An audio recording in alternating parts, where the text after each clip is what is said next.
Xbox Day 1 port. To its insane launch numbers, all news is centered around this game. Just when we thought that one particular part of the story fizzled out, it comes back.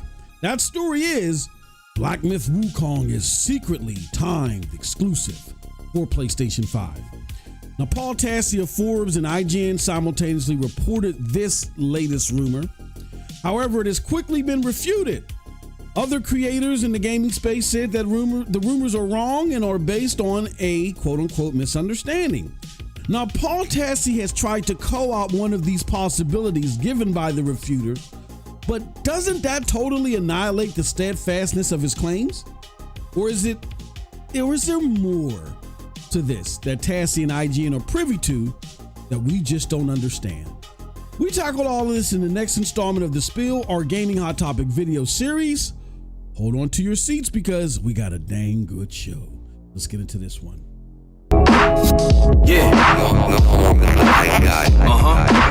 What's up, people? It's your boy MM2K of Hard Knock Digital Culture, Cloud Dosage, and here MM2K Gaming back again with another episode of The Spill. This is where we talk about the hot topic video thing of the day.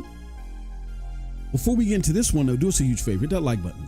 Hit that subscribe button and rock those bells for notifications, please. All right. So here's what we're going to do. We're going to break this up into a few sections. First, we're going to talk about the story. We're going to talk about what was reported and how it was attempted to be debunked. We're going to talk about what I believe and why. And then lastly, I'll give my conclusion. So first, let's go to the story. In order for me to go to the story, I got to show you the report. And that report is right here. All right. So this is a tweet from Paul Tassi. I was about to call him Tom Warren. Same difference, right?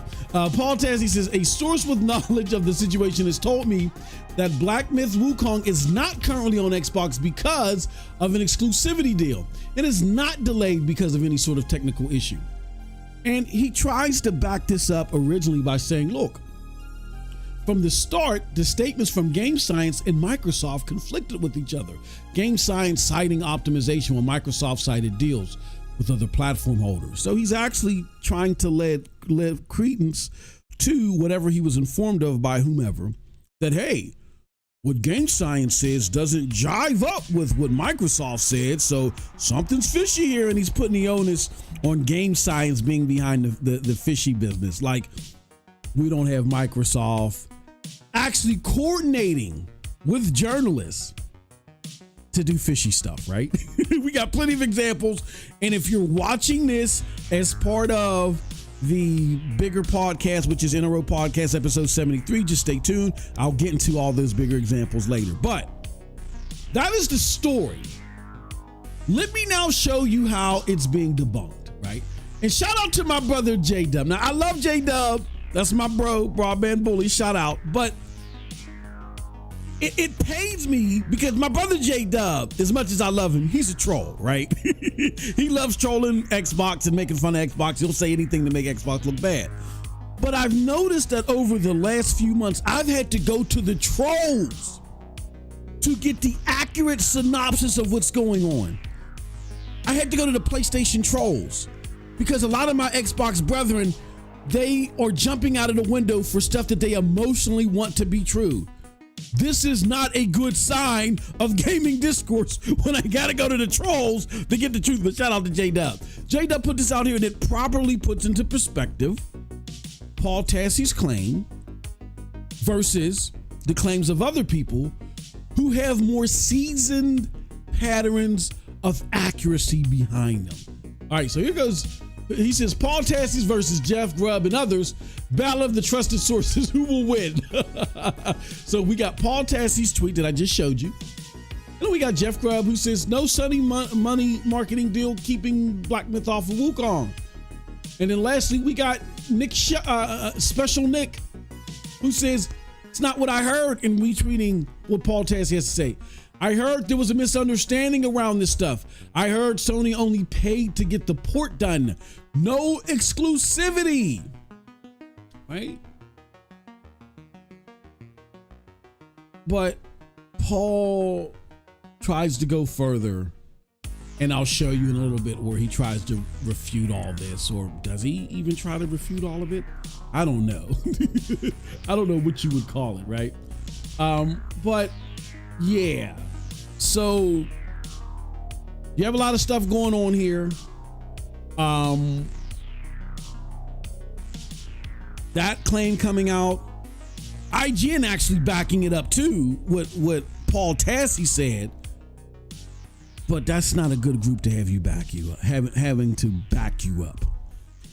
Where you have Jeff Grubb and Special Nick, who are way more seasoned as far as giving us accurate information, especially as of late. We'll get into that. All right. So that's where we're at right now. Okay. So let me talk about what I believe. Now, I'm going to be very clear, very transparent here. I am not in the know here. I don't know what actually is the truth. I can't say it with 100% certainty, but I'm going to try to use patterns and common sense here to come to a conclusion for the moment. I'm not in the know here, but I highly doubt this rumor. I'm looking at this from a PlayStation perspective. What is the point of a non-marketing exclusive deal, right? Like, we had a similar circumstance before. We had a similar circumstance where, due to technical problems with the Xbox Series S, PlayStation got Baldur's Gate 3 timed. That meant a lot because Baldur's Gate 3 last year was the game of the year in a major way. So if you're a console holder and you kind of exclusively have that console wise, that's going to highly affect the amount of consoles that you sell, even if it's a de facto exclusive due to systematic issues. What am I talking about? Let me show you this. This is a report of PlayStation's activity from Sony. This comes from Sony directly, that shows how many consoles they shipped. It shows all a bunch of stuff, but it shows you how many consoles they've shipped during the PlayStation 4 era and versus what they're doing now. All right. So when you look at the PlayStation 4 era and you look at all their fiscal years, which end in April and March, the highest amount of consoles that they were able to ship were 20 million. They were able to do that in the fiscal year of 2016. They actually exceeded that by almost a million in fiscal year 2023. And this is the same year where Baldur's Gate 3 came out and, did some good numbers for them reasonably for the PlayStation platform, among other things, Spider-Man and whatever else was in that year. They had a phenomenal year and they were able to ship more PlayStations in that year than they ever were able to do in the PlayStation 4 era. So there was a marketing push that Sony put behind the fact that it was a timed exclusive. That it was a temporary exclusive. You can get this on PlayStation. They put a push behind that marketing, and it led to crazy pre-order sales, a whole bunch of stuff.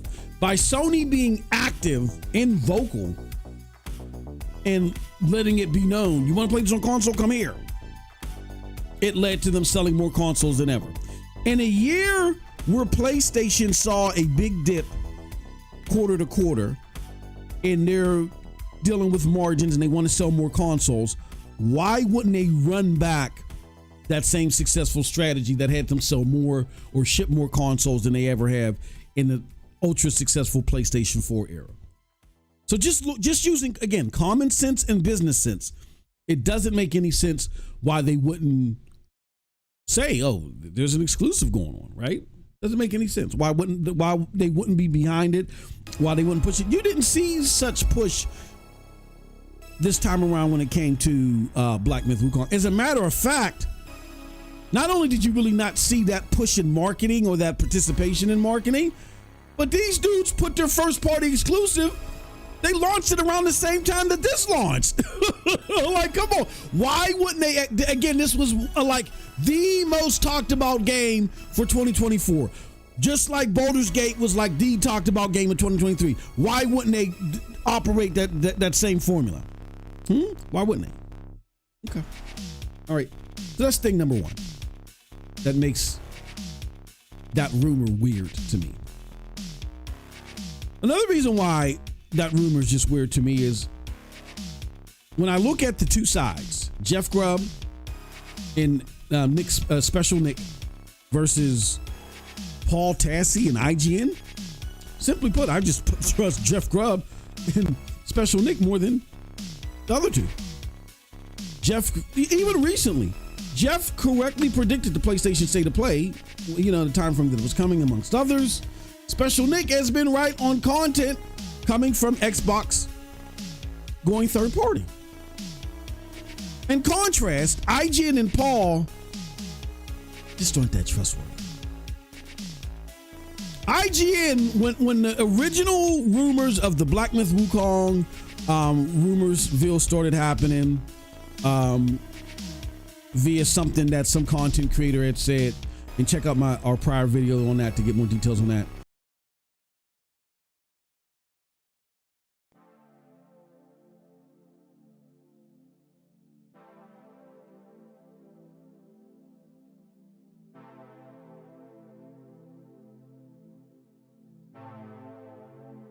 What is up, people? What is up, people? What is up, people? Oops, sorry. That sounded nasty. That was me trying to adjust my mic arm. What's up, everybody? It's your boy MM2K of Hard Knock Digital Culture, Cloud Dosage, MM2K Gaming, and I'm here again with your other host, Cold Blood Sensei. What's going on, Cold Blood? How you doing, man?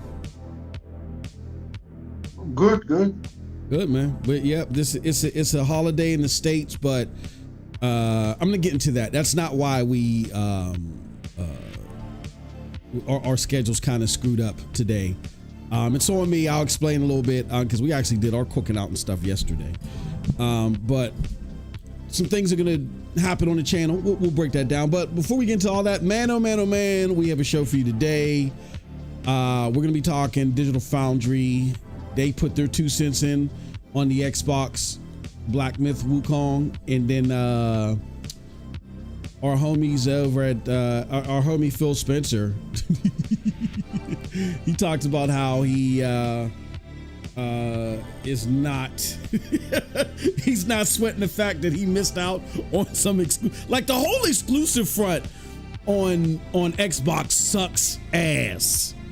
And this is like, I should just call this show Xbox exclusivity situation sucks ass, and just put like a big ass on the thumbnail.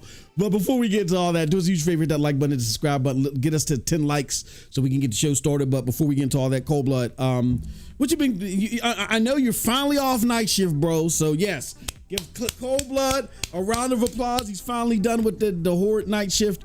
You been doing any gaming since you've been free? Well, I tested out the fucking beta of Call of Duty. Oh shit! Yeah, you know what were your thoughts on that? How dare they? An unfinished product at $70. Oh wow! Like, brother, I had like 5 crashes. 5. Jesus Christ. And the amount of lag I experienced in this game, holy fucking shit, bro. It's incredible that after so many years of developing Call of Duty, they still can manage to just put some better servers out there, bro. They're one of the richest publishers in the world, and they can do it. Yeah. What are we doing? It's so bad, bro. Like, you can see it in the stream. You can't see the crashes that I experienced, but you can see the fucking lag. Boy, is it bad. And then again, it's Call of Duty. Well, you're not getting more than what you would have gotten the last few years. It's the same bullshit. You get a few maps, you run around, shoot some idiots, and that's it. So no more substance to it. All that shit that I was talking about oh my God, this is gonna be great. None of that fucking matters, right? Is that what you're telling me? Well, you can jump around like an idiot, sure. That's different now, kinda. Oh God. No, but also the time to kill is just horrible in this game. I don't like it, bro. I love the Modern Warfare 2 time to kill, bro. 3 to 4 shots and you're fucking dead. Like, come on, bro. At this point, the only game mode I would play in this game is hardcore. Where you actually shoot just one fucking bullet and they die. So they try to make the time that they expanded the time to kill to, I guess, make it easier for novices like me, so I don't look so trash. I guess that's what I'm trying.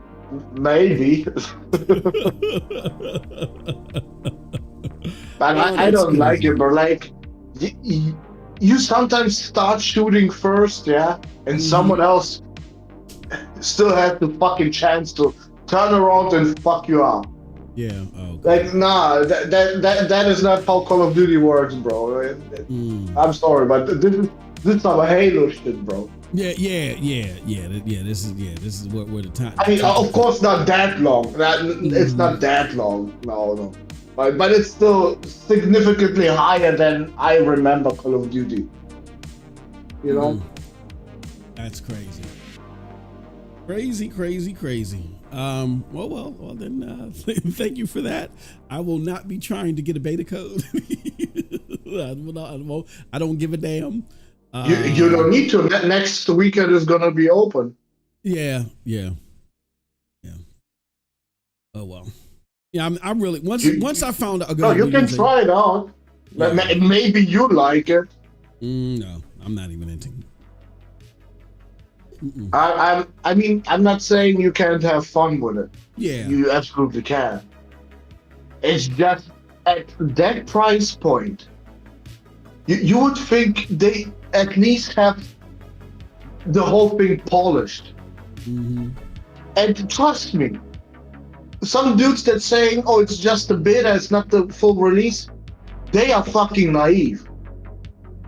That shit is gonna be exactly the same at launch. At least the lag will be.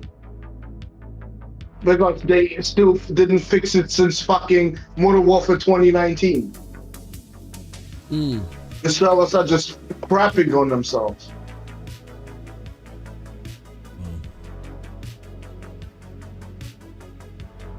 Oh, well, I mean, they you know, I'm starting to see more and more with Xbox, and I get that, you know, a lot of this is from Activision, but I'm starting to see more and more Xbox is putting on a stellar show. They get people excited about games. They were able to put some of that lore into what they showed with Call of Duty. And then when you finally get it in your hands, it's like, because I can say at the very well, I don't know. We don't know what the campaign. Please don't make it about Xbox or Microsoft. No. That's what I was saying. That's why I said it's. I think Microsoft did a better job than Activision normally would have done, appealing to a broader audience. I'm not blaming the lack of innovation on Xbox, because Activision has made Call of Duty a lack of innovation fest for years, if not decades. I just think that we kind of they fooled maybe more people than they normally would have, because to admit, Xbox's PR team has gotten better in doing good showcases, but that's just my thoughts. Okay, I'm sorry, what were you saying? No, just don't make this about Xbox, because Xbox has nothing to do with this game. Yeah. No, I agree to as far as the core development part. I think that this is like 95%, if not more, Activision. There might be some influences on some things financial from Microsoft, but it's not to the point to where it's going to make the game any worse or any better, or in a significant way. But yeah, I just think that they may have used the improved Xbox marketing campaign to fool a little bit more of us, like, holy shit, we're getting a brand new. And to be fair to the game, we haven't seen campaign, we haven't seen zombies. Oh, we saw some zombies. Oh, did we? Yeah, in the map that they shown, the Liberty Balls, that's what I call it. Because that was just embarrassing. Brother, you have a zombies map where it's fucking daylight, and you're just running around on a I don't know, an American fucking street downtown somewhere. Yeah. That's not zombies that I remember, bro. Well, they're running out of ideas. They got another map that is actually the real zombies map. But like I said, it's not enough, bro. I'm sorry, this is not enough. This is the same shit they've been doing since who knows when. Probably Black Ops 1. Since then, it was always single player zombies multiplayer. Only difference now is they added on top of that Warzone.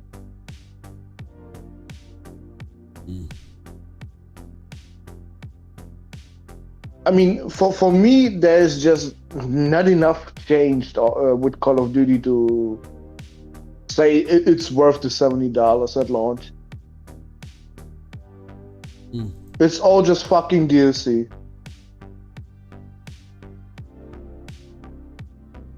Well, I mean, again, nobody's telling you guys not to try it, but if you want some hands-on experience from us, particularly Cold Blood, because again, he's if you don't know Cold Blood's history, I've talked about it numerous times before. That's how we even got introduced. Is he was a hitman for hire. Broadband bullies called him up, was like, look, we got a job for you. we needed his help because we was doing some multiplayer gaming, and him and he was a beast, and it was, I keep forgetting that other guy's name, I always forget it, but they goddamn carried the whole squad, you know what I'm saying, and that's what introduced us in the first place, you know what I'm saying.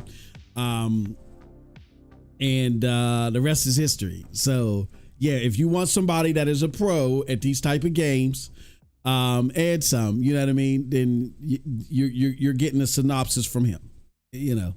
Well, so. I no longer feel like I'm good at Call of Duty because Call of Duty just is fucking ass at this point, and I don't want to put any more hours into it than I already have. Yeah. Like, bro, okay, I could get very good again at it if I played it a lot, but I'm not. Oh shoot, we got Doc in the house. Doc came in and said, bro, Stadia has more games than Xbox at this point. Oh man. Why you do that, bro? Why you do, God damn, brother. He came in here murdering. He came in here killing. God damn, bro. This is a family show. You ain't supposed to be saying stuff like that. Put the kids to bed. Tuck in grandma. Doc is coming here slaying.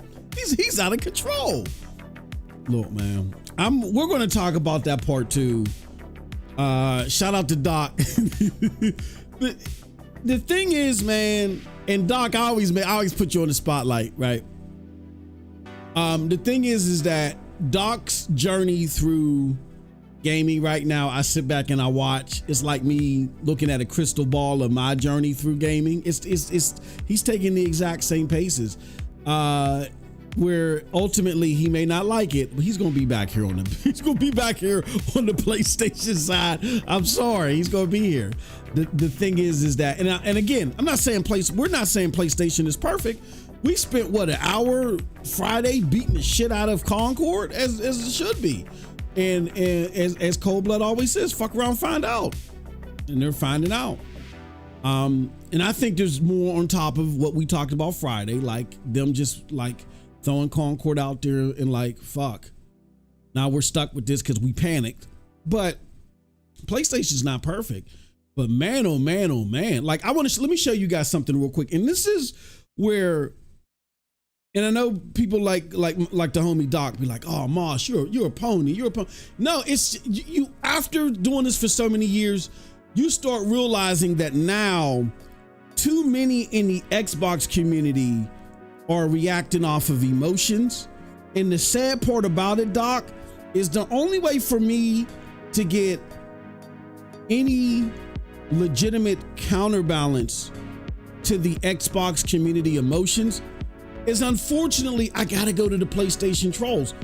That's the sad state of affairs. I want to show you guys this. Look at this from Red Dragon. Now we know Red Dragon's history. I ain't got a problem with Red Dragon. Red Dragon ain't never done nothing to me. You know what I'm saying? A lot of people called him asshole. Shout out to the homie Mag. Mag came out here and said he was a dick muncher or whatever he called him. Shout out to the homie Mag. But like, for instance, look at this article. After decades of blaming PlayStation for all their woes and claiming Phil was the savior, Xbox truth is revealed. Quote, I've made some of the worst gaming decisions since Xbox boss Phil Spencer, as he reveals he passed on huge games like Destiny and Guitar Hero. This is so true. But even with a lot outside of like Mag, Tim Dog, and some other big Xbox enthusiasts, you're really not hearing this counter to a lot of people are coming out, and Doc, to your credit, you've done it too, but really calling out Phil Spencer. But my question is, and we're going to get to this in the show, are you guys going to really sit there and say, okay, maybe we overshot the moon on this one. Maybe the problem with Xbox is Phil Spencer. Like, there's other issues. Excuse me, there's other issues too. But is the problem Phil Spencer? Like, Cole, I don't want to get too far in the show. I don't want to get, because we got this big news with Enotria, and I want to address how this relates to Wukong. But Cole, I got to hear from you on this. What do you think about Xbox gamers who blame the money hat, who blame ponies and blame Sony? I mean, do you think the worst enemy to Xbox is Phil Spencer? What are your thoughts on this revelation? Brother, is that a rhetorical question? I'm just, because a lot of our listeners who are lurking, they don't want to admit this, that Phil Spencer could possibly be the worst thing that happened to Xbox. No, Phil's a good guy. It's because of Amy Hood. It was Terry Myers. Like, all these people that are movable and leaving and gone, it's everybody's fault except Phil Spencer. I just got to, you're the voice of reasoning here on this channel, right? You know, I'm now giving you that title, that official title. What is your thoughts on those that still are in doubt that Phil Spencer is the worst thing that happened to Xbox? I mean, these dudes just don't want to admit defeat. I don't know. Like, brother, how much more clearer does Phil have to be about saying he didn't do his job right? Yeah. Mm-hmm. Like, he literally just had an interview telling you, I fucked up. Mm-hmm. I didn't see the vision. Yeah. Yep. Like, bro, you didn't see the vision with Bungie and Destiny? Yeah. Come on. What the fuck are you talking about? Bro. You just sold them to Activision, bro. Yeah. And Activision made fucking bank with Destiny. Mm-hmm. For a while, until they decided Bungie is a dog shit developer. Yeah, dog shit. I guess. Yeah, we've milked all the goodness out of them. Now it ain't nothing but trash. Let's throw it away. Well, then they got independent. I guess they kind of got back on their feet a little bit. Mm-hmm. But then Sony got them, and all of a sudden the fucking problems start again. Mm-hmm. I don't know. Speaking of that, maybe, just maybe, when Bungie is no longer responsible for their own money, they start becoming lazy. I don't know. Yeah. Or becoming more shady with all the shit that they do. Well, I have no idea, bro. But come on, Phil, and not seeing that Destiny's vision is just craziness. Mm-hmm. And that's what that should tell. No, look, that should tell you that all the games that he put out and greenlit, they did not help Xbox whatsoever. Not at all. Not at all. Not a single one of them I need this console. Yup, not a single one. And don't tell me Minecraft. Motherfuckers, I know you listen, but he gave us Minecraft. Minecraft was Satya's idea. Read his book.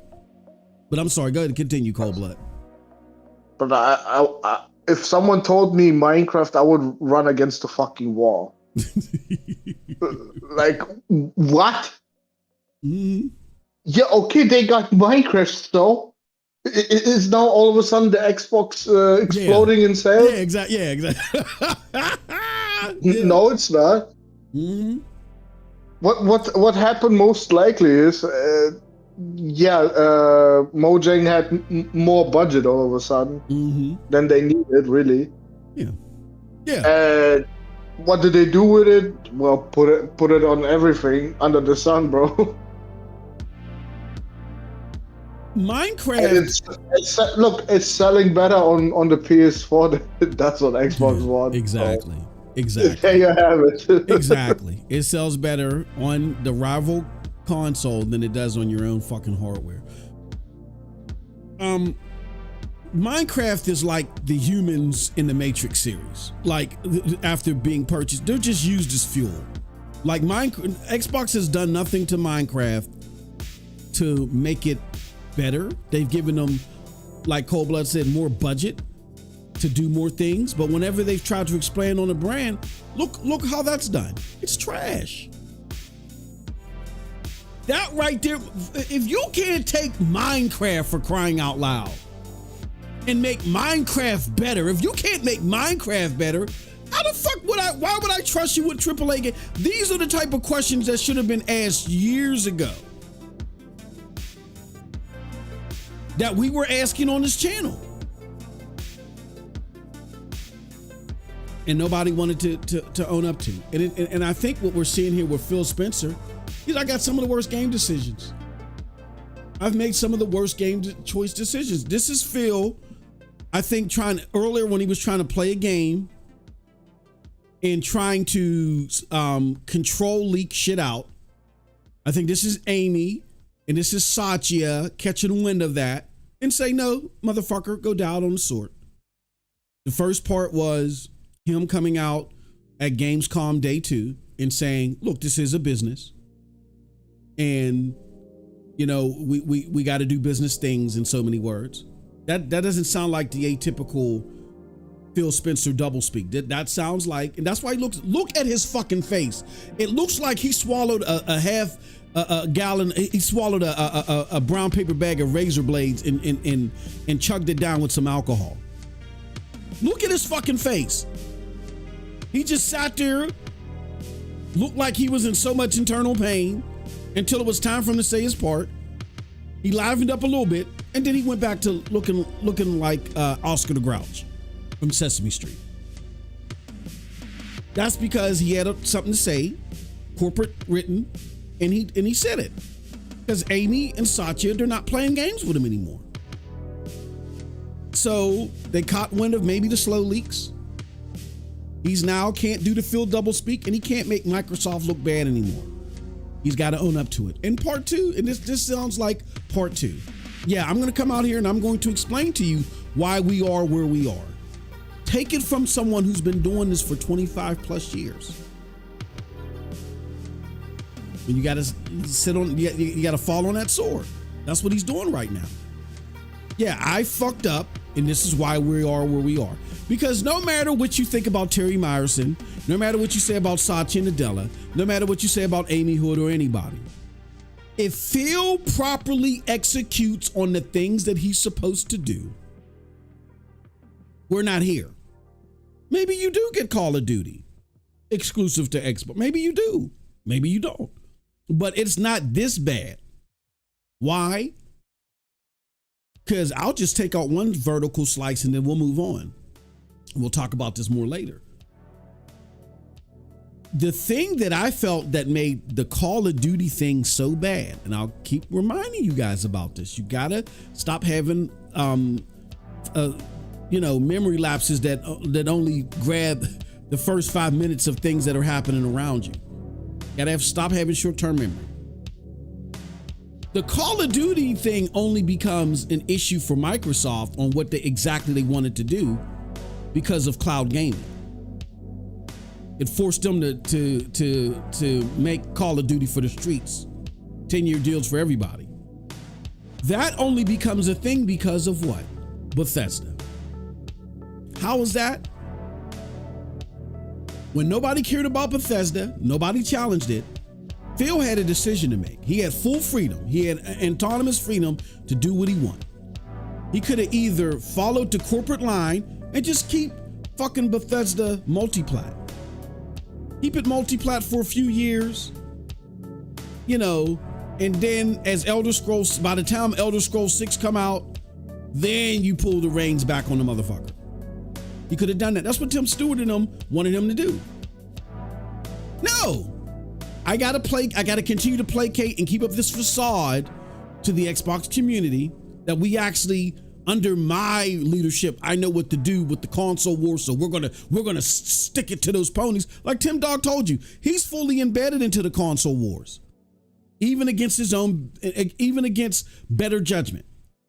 And so by him pulling that exclusive move with Bethesda at that time, that set up the impetus for Stadia and Google of all people, the aforementioned Stadia. We're laughing at them, but it's because it's Stadia and Google making a stink with CMA, making a stink with FTC. The FTC stink didn't really go anywhere, but the CMA stink went a lot, where it forced their hand to make APK for the streets and 10-year deals for everybody. And now they don't even own the rights to their cloud, the cloud rights to APK. They had to sell them to Ubisoft of all people.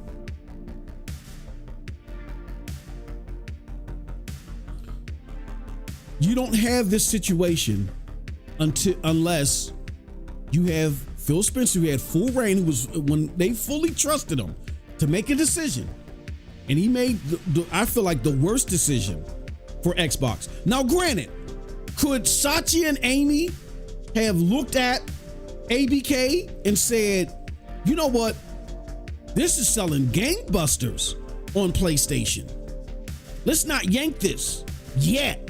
Oh yeah, they could have done that. Absolutely. But I think where you're seeing legacy content come over, you're seeing Microsoft pretty much bend the knee, and you have this big ass question mark about their future as a platform or even more. That only happens because of the fuck up of how they handle Bethesda. That was the fuel to the CMA's fire. So, I mean, again, we've been talking about this on this channel from 7 years. If you're a member, you're a new member, great. Check out that Porter Rock interview that we did. Where Porter Rock, me and him joke about how me and him used to battle, and you know what I'm saying, and all the shit we used to say back and forth way back in the Xbox One days, right? And how we're laughing at it now, but at the time it wasn't serious like me and Porter Rock hated each other, but it was serious in the community, like, holy shit, no, Xbox is gonna do this, no, Xbox is gonna do that. The subject matter we was talking about was serious. And I'm not talking about me and him going back and forth, but the subject matter was serious, right? Even back then, with me, with the biggest Xbox cap, I'm going to say my cap back then was bigger.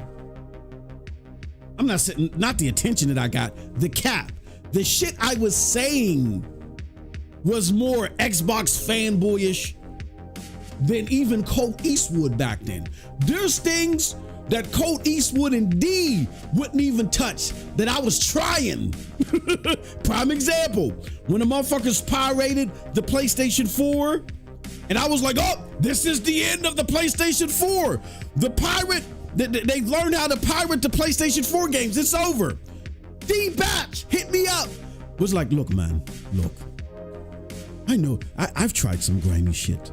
But look, man, leave that one alone, man. Leave that alone. Even D-Batch called me. It was like, red alert, like Moss, drop this. I had Xbox One, drop this. There was shit that I was trying. They would have Colt or Deep, none of them would have ever tried. I said Last of Us 2 looked like trash. Remember, I had a debate with this dude named Super Jamaican. I said Paris Game Show was trash. I said Last of Us 2 looked trash. Everybody's like, come on. I tried my shit. In the mix of most of the shit that I tried, one thing that even I told you from day one, something is up with this Phil Spencer dude. Even I could see that. It shouldn't have taken you 7 years. I get some of you that are new to this, that came at the beginning of the generation, more particularly a couple years ago, I get it. But some of y'all that are lingering from last year, it shouldn't have taken you 7 years to realize this. It shouldn't have taken the Mack truck to actually hit you and knock your body parts into 60 different directions for you to say, oh, I need to get out of the middle of the street. At the height of me trying some of the most off-the-cuff, wild Xbox fanboy rhetoric, even I knew Phil Spencer was going to be a problem if left unchecked. And when left unchecked, he has harmed the Xbox brand in more ways than anybody, even Donnie D. And I'm not a Donnie D fan at all. But I believe if Donnie D was still there, they would have fucked up. They wouldn't have been able to be PlayStation, but they would have rebounded and at least kept it somewhat competitive. Because Donnie D was about traditional gaming. It's just that they got too arrogant and thought they had PlayStation defeated. They had that Microsoft arrogance from back then. Oh, we've taken over this sector. We got you defeated. We're moving on. We're doing what the fuck we want. No, you're wrong. Sony and PlayStation's a different animal. But I even think with Donnie D in there, it would have been better. Would it have been greater? No, I'm not saying that. But it would have been better than this shit. That's you pass on Destiny 1? Donnie D wouldn't have passed on Destiny 1.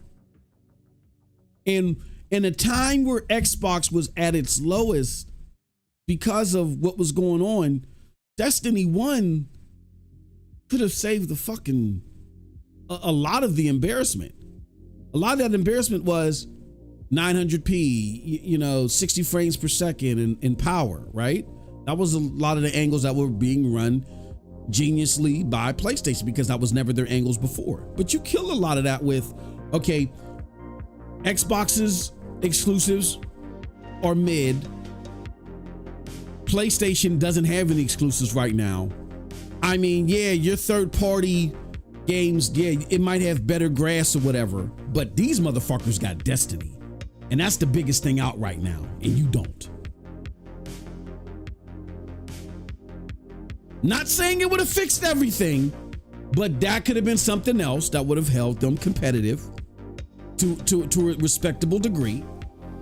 And I feel like if Donnie D was there, they wouldn't have turned that down. I could be wrong. But we know that Phil, we're going to listen to what he had to say. Phil did not. Matter of fact, fuck it. Let's talk about it right now. And then we're going to get to Enotria and this other bullshit. So this is Phil Spencer talking about how he passed on Destiny particular. And I'm going to let Cole, I got Cold Blood's thing in here so he can hear it too. Let's watch Phil Spencer, good old Phil Spencer, talk about how he passed on Destiny 1. Let's go. So, Bungie, both as part of Microsoft and then spinning Bungie out, getting the pitch for Destiny on, do we want to sign this? We ended up not signing Destiny, I'd obviously went with Activision. and to seeing what it grew into. I've passed on some of the worst, like made some of the worst game choice decisions. Like this isn't in our list, but an interesting one. When this team came down to Redmond, and Alex Rogopoulos, and who's great, love Alex. He's amazing. Shout out to Alex. And he pitches a game where they're actually going to make plastic guitars, and they're going to plug into consoles, and then they're going to like sell tracks where you're going to play Simon on this guitar, an old reference. And I'm like, really? Do we really think that's going to work? No one's going to play that, Phil. And a few people played Guitar Hero. I hear that turned into a pretty good game. Yeah, and that then Rock Band and game, everything. that did okay, I Rock think. Band, Yeah. like the whole thing turned. So I've passed. I'm not a regrets type person. Maybe that's a fault of mine. But I passed on so many games that I could look back and say, Okay, I'm going to pause this right here, and I want to say this real quick. Now Donnie D ultimately could have overrode him on some of this stuff, but I believe at the time that this was going on, Phil Spencer was the head of studios, and I always show you guys this clip, and I'll show it to you again later, of all the games that were on 360 that made 360 so great. But when you start seeing the decline of 360 as they were gearing up for Connect 2.0 or whatever, in the studios, in the games that Phil Spencer highlights and signs off on, you'll see the difference in quality. And so, yeah, Donnie D could have overrode a lot of this stuff, but Phil Spencer had a big role to play in turning stuff that, like Destiny.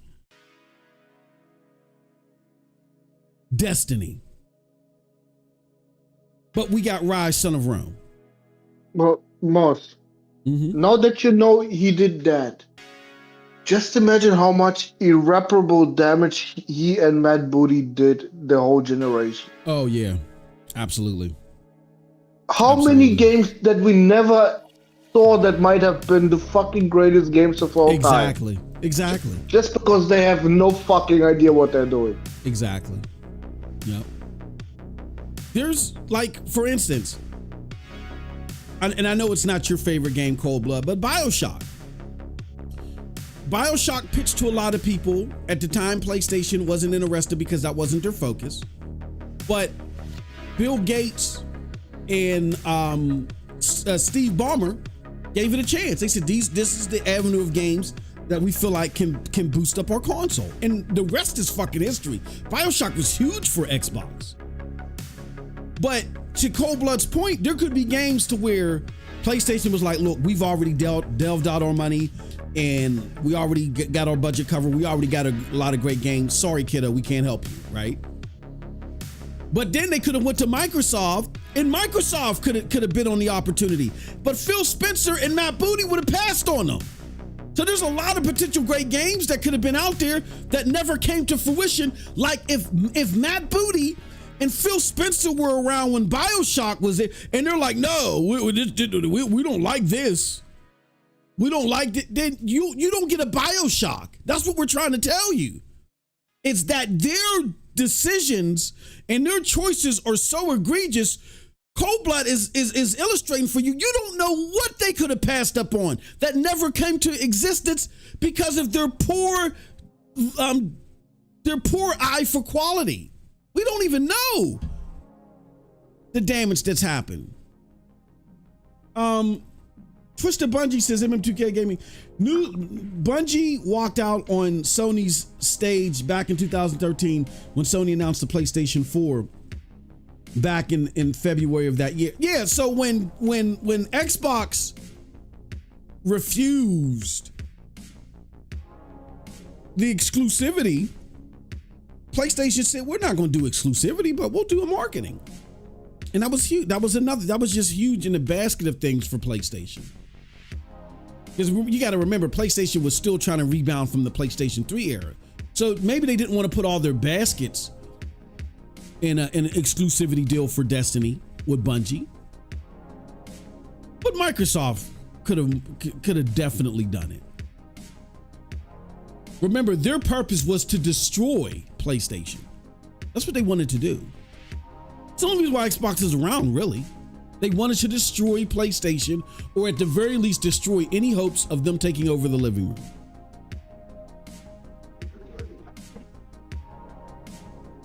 So while PlayStation was still trying to rebound from its losses from the PlayStation 3 era, yeah, Xbox incurred losses too, but they didn't give a fuck. Those expenses were just a write-off because it was for the betterment of the entire Microsoft brand.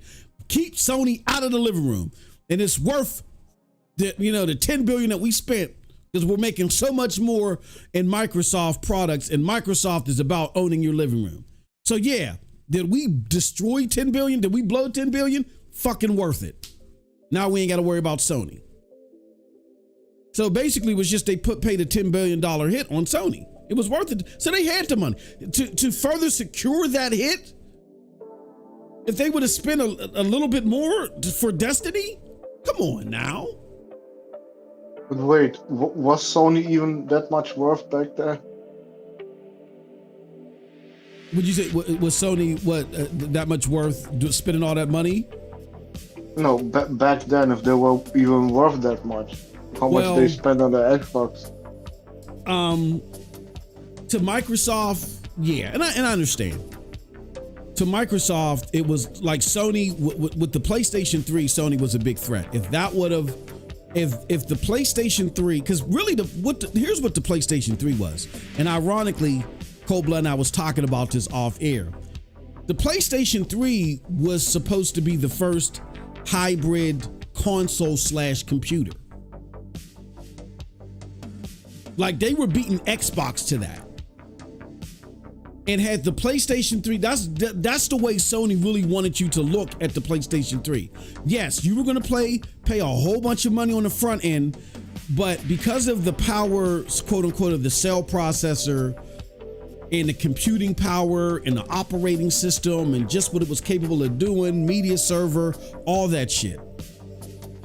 Just because of what it was capable of doing, PlayStation was trying to outdo Windows and Windows computing, but theirs was going to be via their PlayStation, and it was going to power your home, be your computer, all that shit. That scared the fuck out of Microsoft. That scared the shit out of them. That's the only reason. And so when you think about it, if you're Microsoft at the time and everything you do is in the living room, that $10 billion, they're getting that back in taxes. So Sony wasn't worth that amount of money. The threat was. Because if Sony would have been, they were so far ahead. Wait, Moss. Mm-hmm. Breaking news. What's that?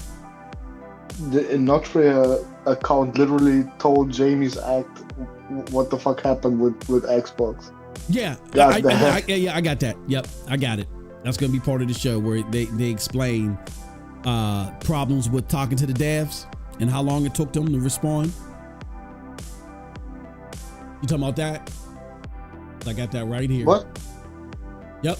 It says the only thing Sony did was work with us on getting the game ready on their platform. You talking about that platform? Microsoft, on the other hand, has taken 2 months to reply to our submission when we have the game practically ready for both Series S and X. You talking about that? That tweet?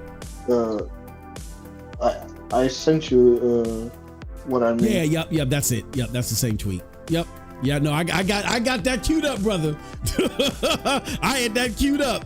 I saw that as soon as they dropped it. That's what I was saying before the show. Like this Enotria shit happened right at the right time, because we're gonna spotlight this shit. But yeah, yep. But there you have it. Destiny. Yeah, that just proves to. So what I'm trying to essentially understand, and if somebody can help me understand, is why. And we're going to move on to Enotria because I think that's the bigger story. Help me understand why you guys defend Phil Spencer.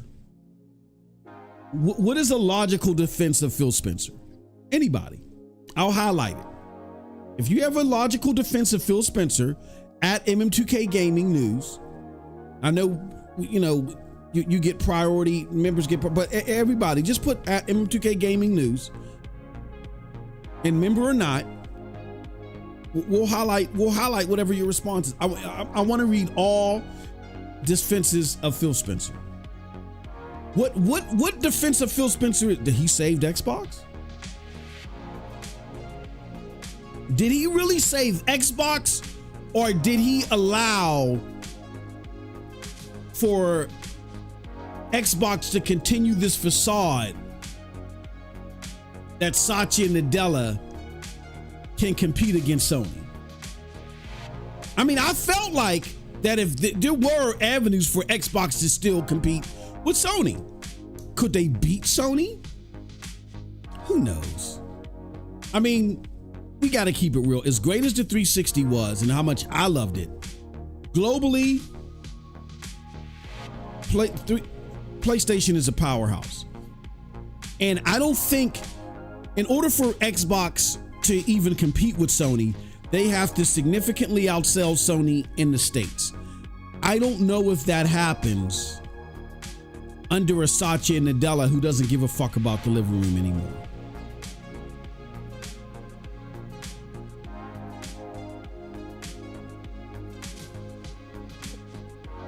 That's the only thing that Phil, when you don't give a fuck, then you don't make the risks and the investments that are needed for you to compete with Sony. And here's the way I see it. Xbox is competitive for one generation. That's not enough, as we see now. If Xbox is, even if they lose, if Xbox is competitive for 2 to 3 generations, I think by generation 3, because for them to be competitive with PlayStation, they got to be doing something right. By generation 3, which is the next generation, by generation 3, which is this generation, if they're competitive 360, they're competitive Xbox One generation, and then now they're competitive again now with the series, I think that legitimately Xbox can say, all right, now we can start taking over more shit. You know what I'm saying? But they pivoted too fast. It took you 3 straight. PlayStation was dominant for 2 generations, extremely dominant for 2.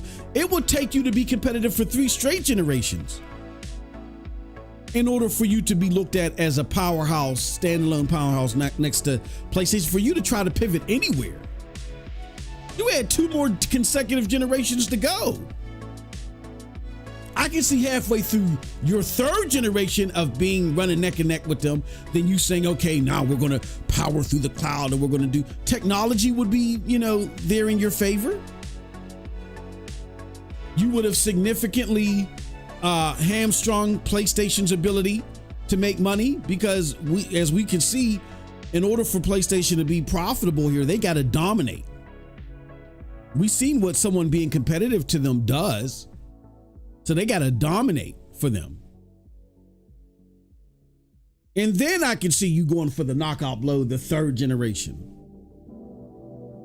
So under Satya Nadella, who did not have an appetite for that, because that takes a lot of financial risk and R&D and being in the red, because Satya Nadella doesn't have an appetite for that, all Phil Spencer did was create the illusion that Satya Nadella can compete with PlayStation, with gaming. It was just an illusion. Xbox has been dead. They were dead the moment that they fired Donnie D and they hired Phil Spencer. So again, I'm asking you guys, I'm going through the comments and then we're going to move on. Shout out to Purple Haze in the house. Just finished your video, good stuff, says Devil Shooter to Doc Dark. He says the issue, Purple Haze says the issue with Xbox is it's a Microsoft organization. Once people realize that, it becomes easy to see why Xbox is in the position that it's in. I think that's very true. You got to understand that Xbox wants to take over its host and do it rapidly and spit out the husk. And that led to the arrogance of TV. And then that was exasperated by Satya Nadella taking over. Like, we don't care about the living room anymore. Fuck the it's all about the cloud. Phil, what can you do about the cloud? I don't want to sign Destiny. Oh, Phil, you don't know shit. And he doesn't. That was just a facade. He had to, can you imagine? He had to call Phil and offer up Minecraft. And Minecraft was vital to keeping Xbox heading towards the black financially. That was Phil. I mean, that was Satya's idea. So, you know, all it did was kept up a facade and created a dynamic where now Microsoft can make some steady money off of gaming. They're gonna have to do it in a way where they don't compete with PlayStation. PlayStation is a lifeline to their business. And they're now going to be one of the, if not the biggest publisher in the world, game publisher in the world, which is right up Microsoft's alley. Yes, are they going to lose a lot when the platform side of it fails? Absolutely. They'll lose a lot.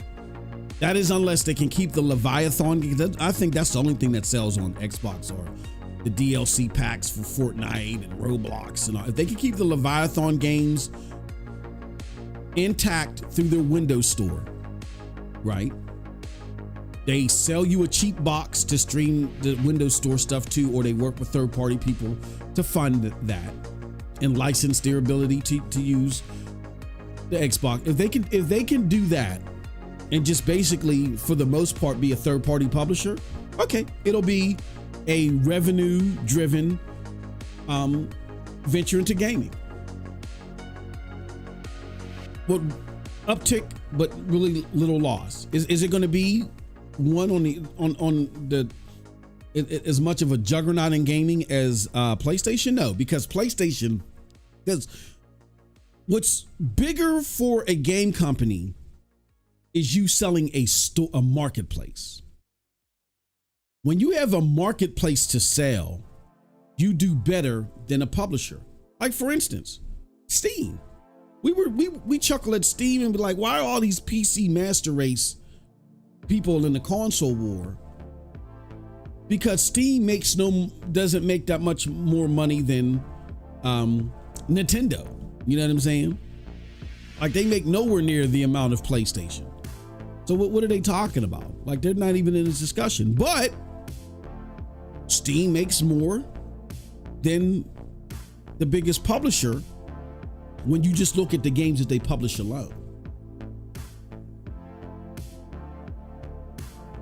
Opposite of Tencent, but Tencent does a whole bunch of shit. So it's hard to splice out what is just their game publishing versus everything else that they do. But when we look at the purebred third-party publishers, which are, you know, ABK, EA, Ubisoft, Steam does more than it. Why? Because it's more lucrative to sell a shit ton of games and get 30% of everything attached to your store than it is for you to actually make games and sell them. Why do you think Valve makes a game every 2 or 3 years now, if not longer? As much as people get all creamy knuckled for Valve's games, why did Valve stop making games? Because they make more money being a fucking marketplace. So all these people that don't do the math in their head or don't understand math, let alone can spell it, when you don't sit there and look at this stuff and say, hold on, selling a marketplace and getting 30% from all just thousands upon thousands of games being sold, which relates to hundreds of millions of transactions. Me getting 30% of hundreds of millions of transactions versus 70% of maybe tens of millions of sales. You do the math. It's a lot more money. You make a lot more money than being a third-party publisher. Not saying you don't make money, you don't earn a lot of money being a publisher. You can earn a lot of money being a publisher, and there's a lot less overhead. Well, no, I'm lying. There's a lot of because you got to invest hundreds of millions in it's AAA games now. But you can make money being a publisher, but you make a lot more just being a marketplace, allowing people onto your marketplace, using software here and there to exclusively pull people to your marketplace. If you're PlayStation,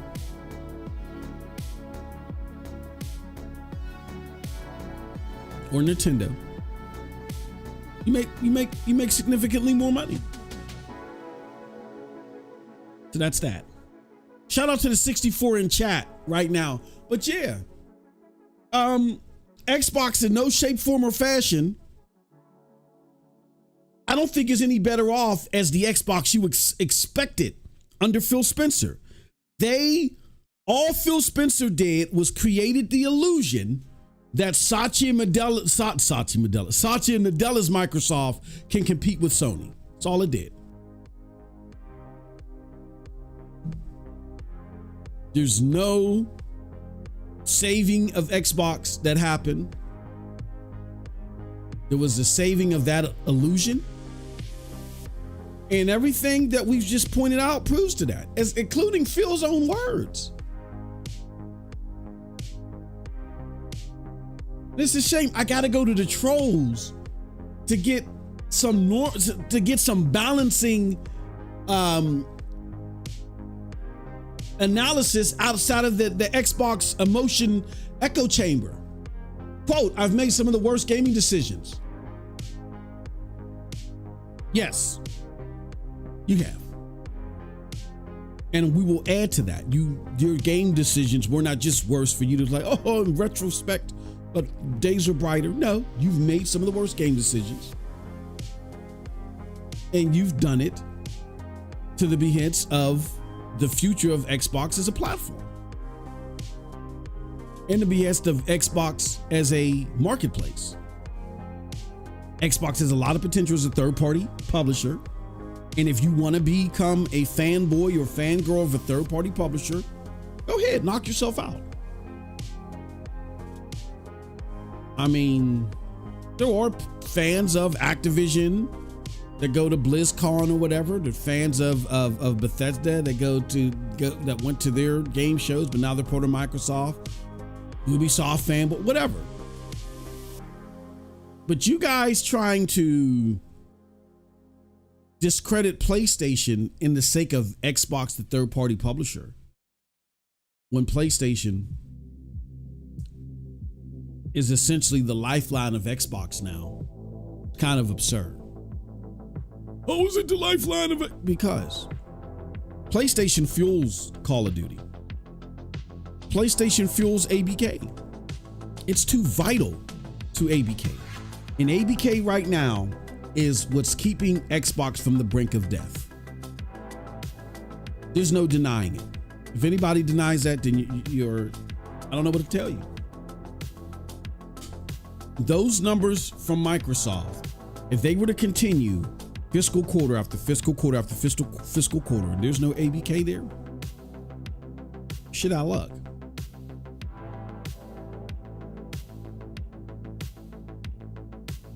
Vet said his Xbox dead, just asking for a friend. So, but yeah, I'm trying to find the Phil Spencer, Michael Jordan. Michael Moranian said, who is Jamie? No, Jamie's act. Jamie's act. I'm trying to anybody that has Phil Spencer defense. I'm trying to see it. I'm trying to get to it. All right, let's do this. Let's get to our story of the day, which is this. Shout out to Jamie's Act. Again, we gotta go to the PlayStation. When you gotta go to the PlayStation trolls, because the so-called Xbox Pro channels are not about telling you the truth. They're about being in their feels. No pun intended. Being in their feels and trying to just pump up Xbox despite the facts. When you have that going on, you can't trust any of them. Now, with the exception of people like Meg, Tim Dog, we're starting to rapidly see some others come out and try to be more authentic, but they're more or less displaying their displeasure with Xbox because Xbox make their Twitter account look bad. They're not addressing the meat and potatoes of what's wrong or what's right or where the breakdown happened. They're just speaking to Xbox in a way that you made me look bad. I thought we were going to keep playing this game where we were both fooling people. You for the benefit of, you kicking the can down the road, and me for the benefit of my YouTube channel. Now that they, Xbox has had to fall on the sword, and they've killed a lot of YouTube channels. Now all of a sudden, now I'm mad. I'm very mad. But shout out to Jamie's Act. He says, we need more journalists on the case. Sony needs to be stopped. We will not stand for this, right? Little did they realize that Jamie's Act is a troll account. So Enotria comes out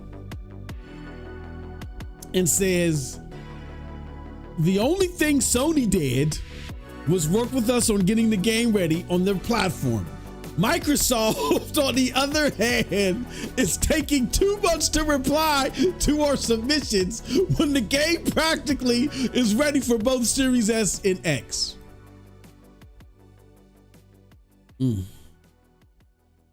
Wow, Cold-Blooded, I don't know if you're still around. Yes, I am. No, I mean, what I can't even get the question out. Let me just say this, Cold-Blooded, what do you think about this? I mean, what is there to say? It's exactly what we have been telling you. It's not PlayStation.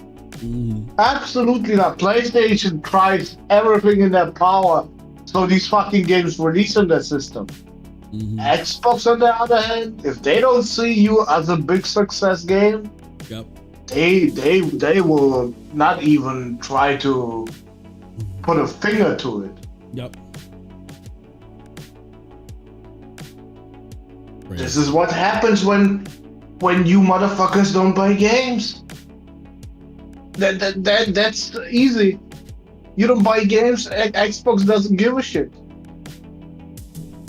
Why take resources away? They probably right now praying that Rockstar makes a fucking GTA 6 day and date for everyone. Woo! My God.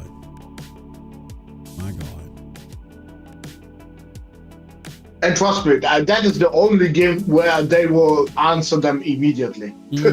Yeah, exactly. They will not take 2 months with that game. Oh my God. Oh my God. But it's a bad look. Then you cannot tell me after Black Myth Wukong and this shit, you are still confident in Xbox coming back.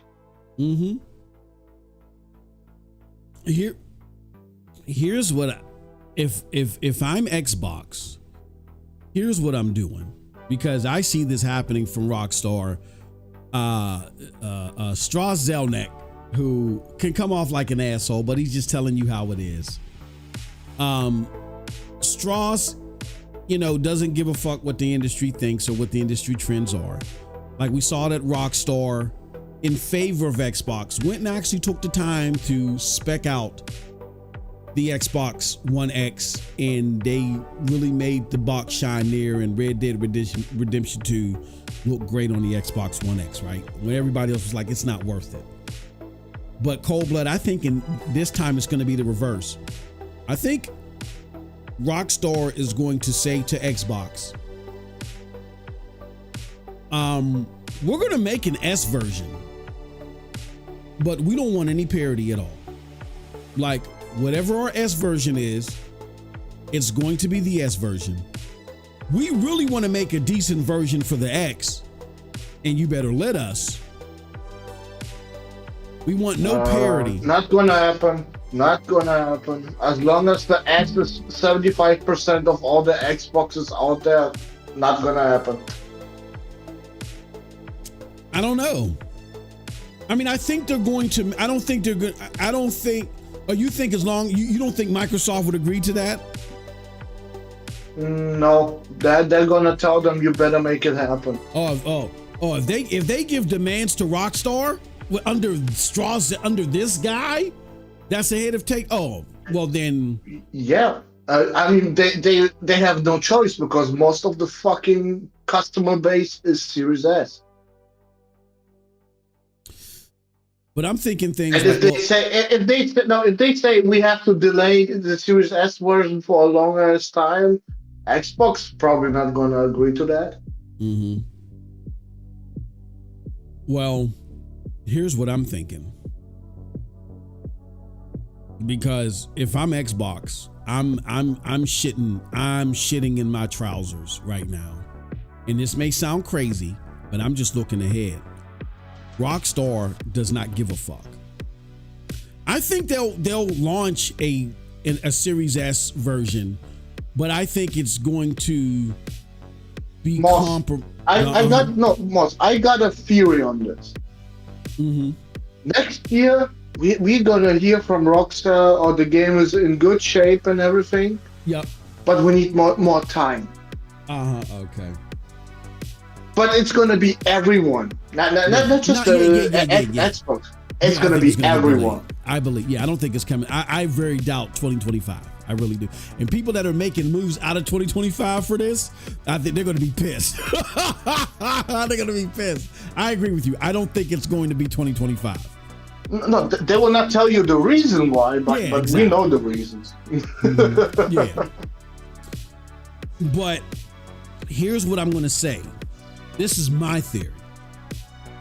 Whenever it releases, when it comes to the Series S, there's going to be a lot of concessions that they're going to make that Xbox normally wouldn't be comfortable about, like game modes that are available or something. But I think I don't know, but there's going to be major concessions. So the game doesn't look too bad on the Series S, but they're not sitting there spending all these resources to make it work on the Series S.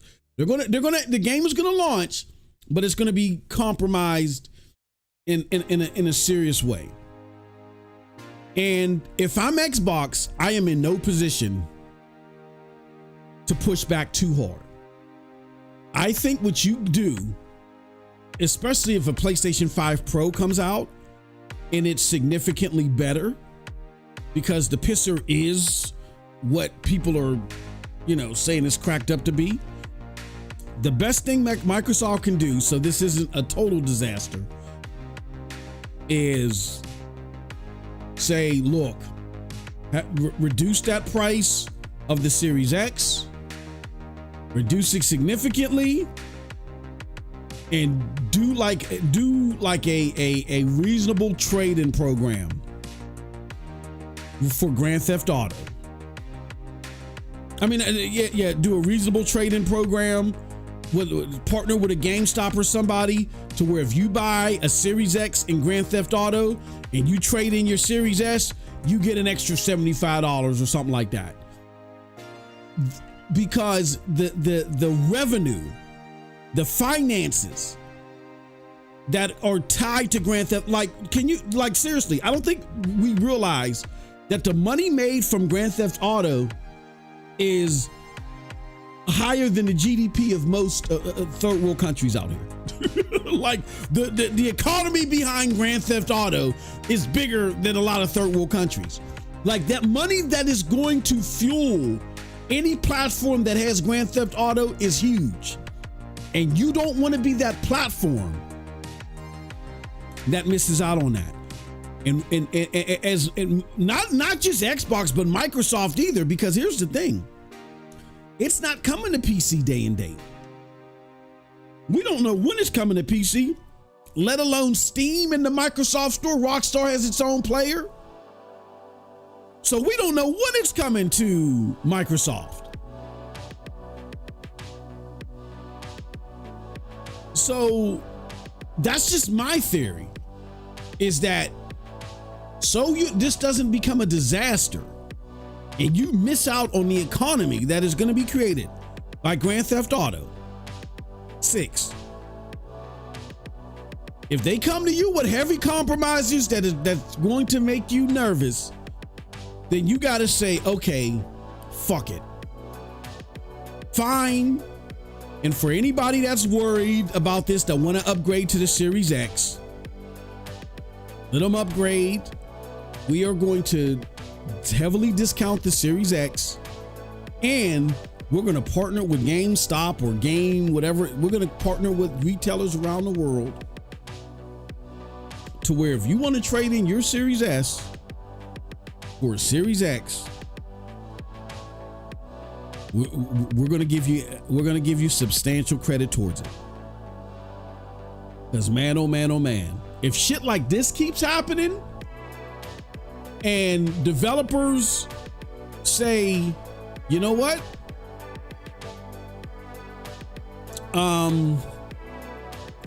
We don't want to deal with the headache of the Series S. We don't want it. So this is what we propose. This is what we're going to do. And then we'll gladly launch on your platform because we really don't need it. We don't need it. This is what we propose that we do. Because, these motherfuckers across the street, I mean, we could go to them exclusively and they would write us the fattest check in the history of mankind. And we're going to make a whole bunch of sales off of them. We'd rather not do that. We'd rather have a lively, ongoing ecosystem with you and your platform. But this is how we propose that we do it. If the Series S becomes that much of a headache, particularly because because of Unreal 5, I think that's Microsoft, not just Xbox. I think Microsoft has to entertain that. They have to bite that bullet. Now that may sound good. That's my theory. That's a plot line I'm throwing out there. No proof behind that. I'm just looking at this long term. You have to bend the knee to Grand GTA 6. You have to do it. You don't do it, you're in a world of hurt. And it's going to hurt you for a very long time. Seriously. But then again, bro, why would they give the Series X so much more effort than the Series S? When the Series S is much more than the X out there. That makes no sense. Well, you would have to ask that for, like they did it with the Xbox One X. Well, they gave Red Dead Redemption 2 a higher resolution, okay, but that's not. That wasn't a challenge for them. I don't think it's so much more effort. I think it's like, I think we got to look at this in reverse. I think it's way more complicated and it's more effort to downgrade your game and make it fit on the Series X than it is to program for the X. So, and try to, you're trying to squeeze in and not brute force. You're trying to squeeze into a circle hole, this square, to make it fit for the Series S, where I think development for the Series X would actually be a lot easier. So they would be willing to say, look, we're going to develop for the Series X, and the Series X is just going to be a lot more competent. But we're not going to sit here and add all this tape and duct tape and super glue and all this shit to hold up to the Series S. This is the version that you're going to get on the Series S. It's still going to be GTA 6, but there's going to be some significant compromises, and you get less compromises with the Series X. So now it's on the Xbox platform. And I think that's going to probably upset a lot of Series S people at Microsoft because of what they were sold. So what I'm saying that Microsoft would want to do is to deal with the backlash they're going to get. I don't think it's going to affect Grand Theft. I don't think it's going to affect Rockstar in any major way. I think they're going to develop a certain way for the Series S and develop in the easier way for the Series X. They're not going to really add much more. They're just not going to be dealing with they're not going to sit there and deal with the frustrations that everybody else is dealing with the Series S. They're like, this is what we're going to do. And why I say that is because the Series S, in a lot of ways, it reminds me of Stadia. So back in, I know how, people like Rockstar and stuff dealt with Stadia. They're like, this is what you're going to get. And okay, you better get your technicians and your engineers at Google to up-res this, to do all this other stuff. This is what we're giving you. Deal with it. And Google dealt with it. You know what I'm saying? And I really don't see much else happening with the Xbox version of GTA. I think they're going to, say, okay, this is what we can do with this box. Boom, boom, boom, boom. It'll be very similar to the PlayStation 5. When it comes to the Series X, it'll be like, okay, this is what we're doing here. It is very limited. What can your technicians do? Okay, great. Your technicians could do this. Your technicians, okay. Well, we'll still, we'll see the sales that we're going to see. I mean, the worst case scenario, it's going to hurt Xbox. It's not going to hurt Rockstar because you got three options. You either stick with the Series S version that's going to be significantly fucked up. You upgrade to the Series X, which will be better, or you sell your Xbox and get a PlayStation and play GTA. Either way, they're making money. It's not hurting them at all. But they're not going to sit here like Enotria, who they're not going to be going back and forth with these engineers. I feel like I think Strauss Zelnick is going to say, look, there's a lot of potential there. And if you're a Series S owner and you really want to play Xbox on the Series S, you'll take whatever we give you because it's GTA 6. You're not going to sit there and say, ooh, that's GTA 6 and all I can play on is a Series S, but I'm not going to get it because it's only that. No, if you have no other choice, you're getting it.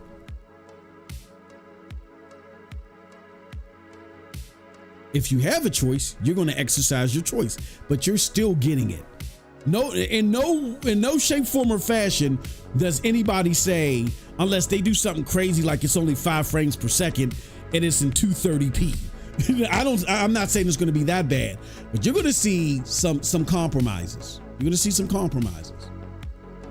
Some compromises. Stalker 2 is running 25 FPS right now. Oh, yeah. Well, the dude came out and said, I misspoke. I don't know what I was thinking. I meant to say 35 frames per second. Whatever. Whatever. all of a sudden. Yeah. But I truly don't think that Rockstar doesn't have any issue. You're either going to, with your current Series S, you're going to play it because that's your only option. You're going to upgrade to the Series X, which that's nothing out of our pocket. We develop for both. We're just not wasting too much time on the Series S. It's going to be what it's going to be. And Microsoft is going to have to pick up the slack or cover the cost. And we're launching on whatever date they select. We're launching on this date, and this is the version that you're getting. And or people are going to leave and go to PlayStation. That doesn't affect Rockstar at all. They don't care if Xbox people are pissed at Xbox because they're going to buy the game regardless. Everybody and their grandma is going to buy GTA 6.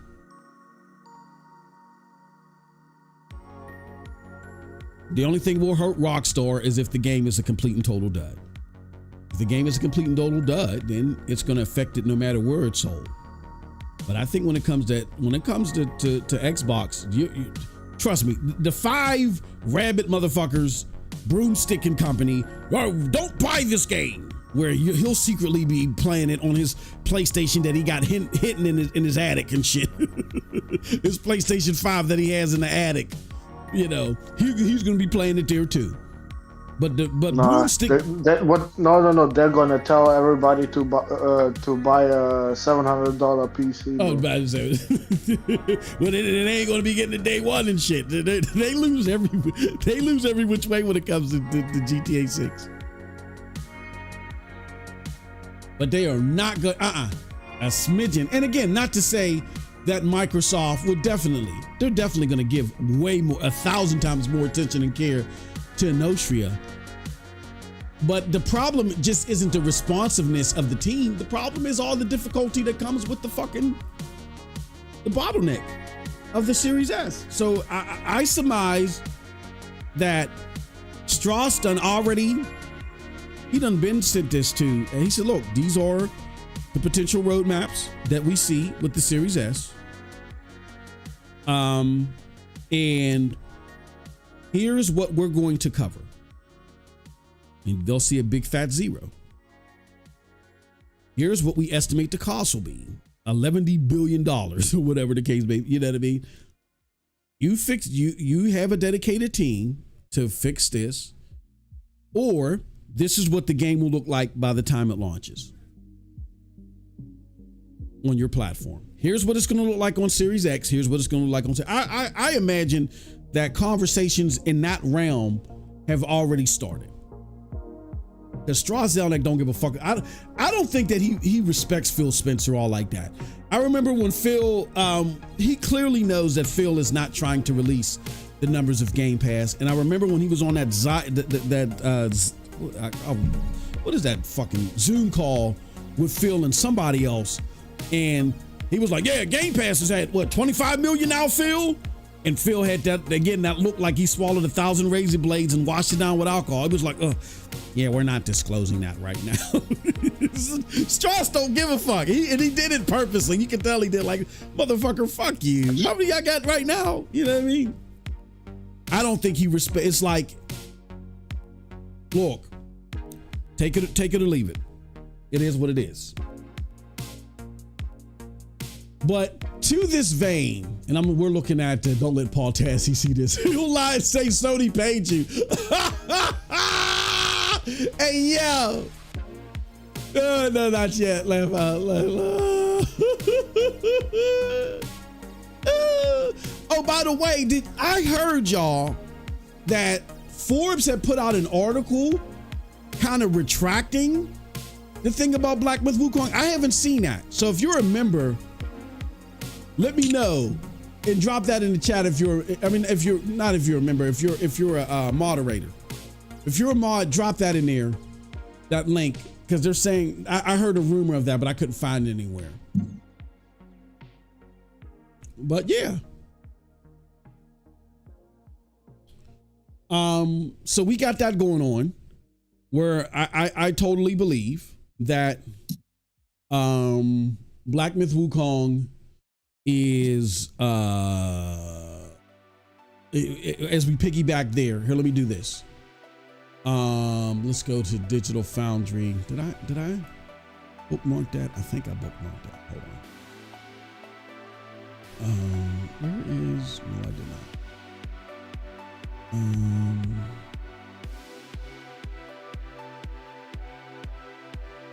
Let me see. Digital Foundry, Black Myth Wukong.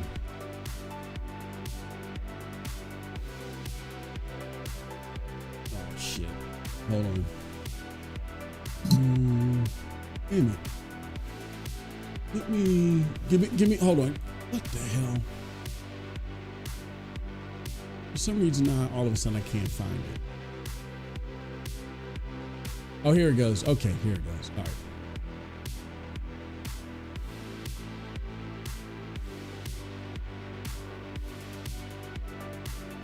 Okay, so here's what I'm going to do.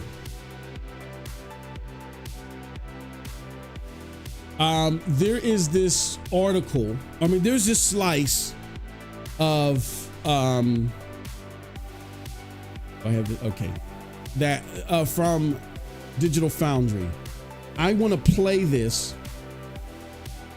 and we're going to come back and we're going to talk about it on the back end. What am I doing here? Oh, I got to pause the music.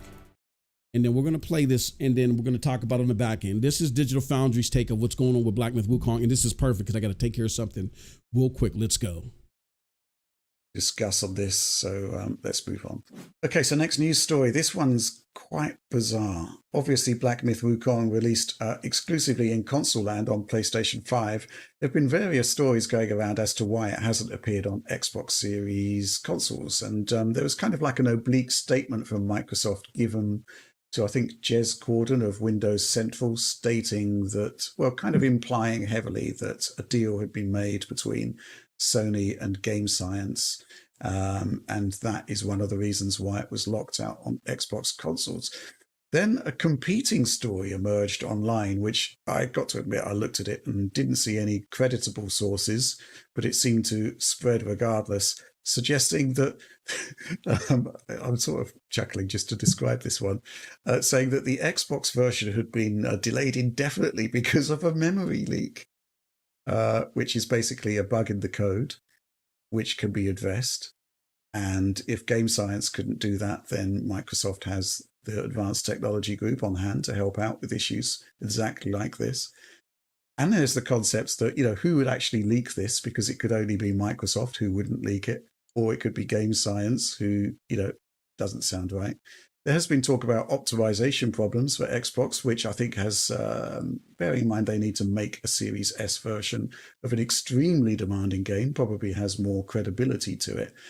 But John, I'm going to go to you on this one to see whether you can provide any insights on this, because, bottom line is the game launched on PlayStation 5 and it didn't launch on Xbox. And we're still not clear as to when an Xbox version is going to appear and why it was delayed.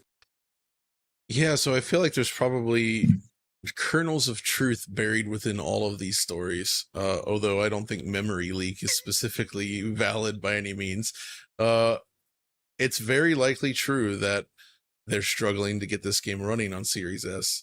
As we know, this is Unreal Engine 5 version 5.0, I believe. This is like original Unreal Engine 5, which is extremely heavy. And there's been a lot of performance improvements in them. But obviously, when you're making a game, you got to lock down your version of Unreal at some point, right? During the development process, you can't keep integrating the changes into the project.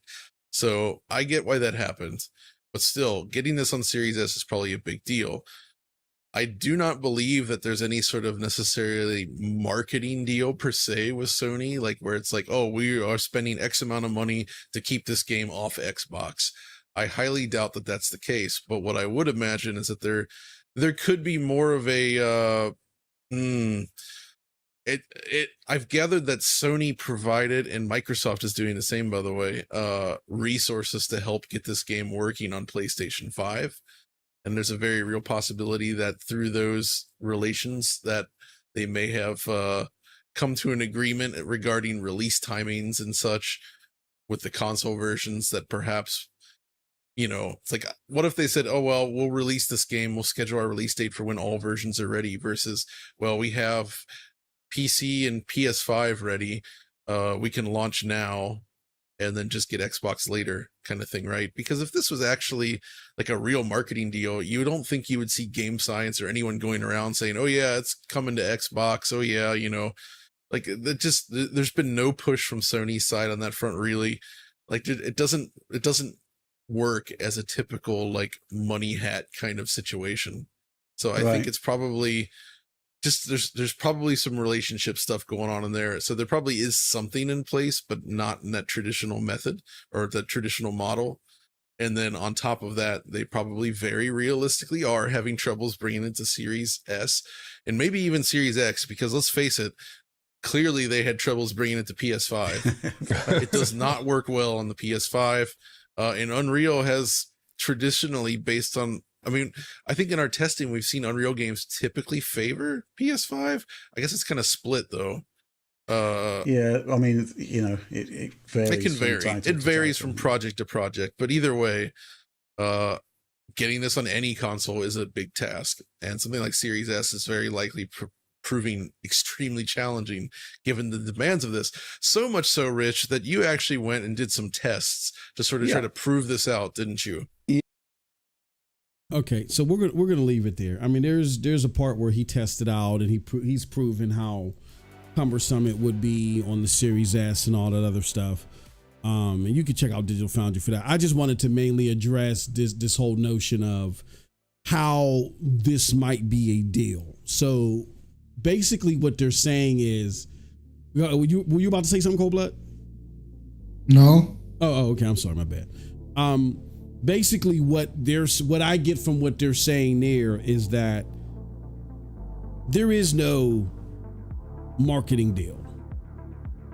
There is possibly, and I don't know how much I agree with this, a quid pro quo where it's like, look, we're paying you to do this game and keep up with your launch date. Like, no matter what, launch the game. Like, we want this game. We need this game to launch by such and such date. So we're going to pay you to get this game running by such and such date. That in within itself would knock out the Xbox Series S because it would knock out the Xbox version because number one, Xbox's version just isn't ready, for one. And for two, if I'm game science, and we talked about this on Friday, I got two options. If PlayStation is paying me money, in a significant amount of money, to get my port done, I can either hire a third party to handle the Xbox port while I handle the PlayStation port, or I could just simply say, fuck it. PlayStation just gave us a whole bunch of money and they really want us to get this out on time. So that is a game science decision. That's not a PlayStation money hat or PlayStation exclusive deal type of thing. That is, look, get it out now. I don't believe that. And I'm gonna tell you why. I don't believe that. I mean, that's an interesting theory put out by John Lennon, but I don't believe that. But another choice too is, even if that is the scenario, in my opinion, Cold Blood, Xbox is still explicit. Why would they still be explicit? Because if game science is like, look, we're still putting out the game.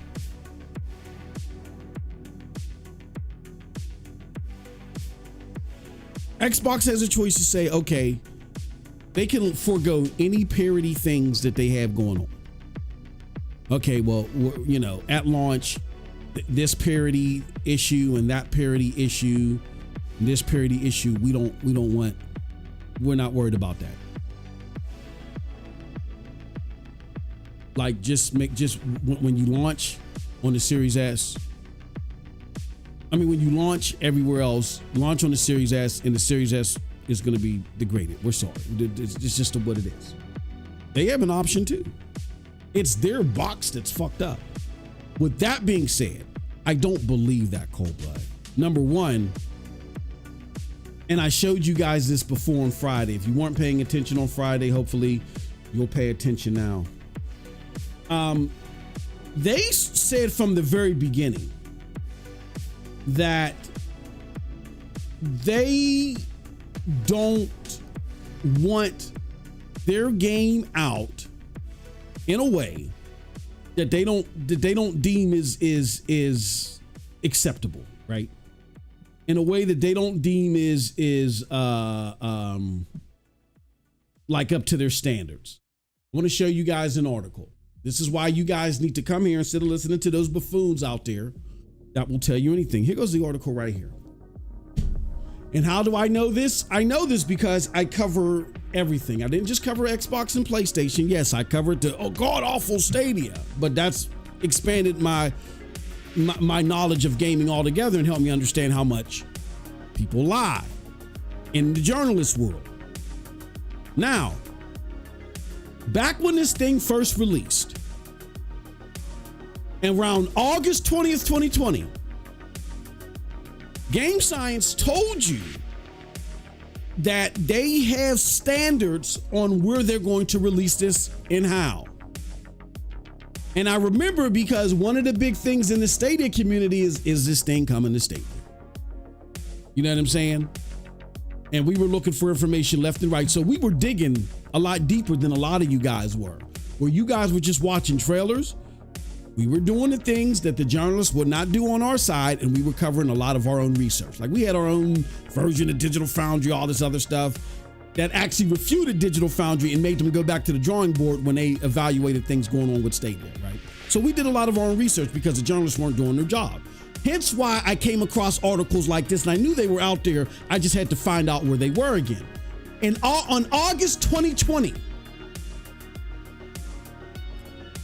there was a Q&A that was out there about Black Myth Wukong and the platforms it was coming to. The Q&A is no longer on the website, but it was out there at this point in time. This is what they said, Game Science said in that Q&A that was extracted from that and put in this article. Black Myth Wukong at the time was confirmed for PC, though additional supported platforms haven't yet been confirmed.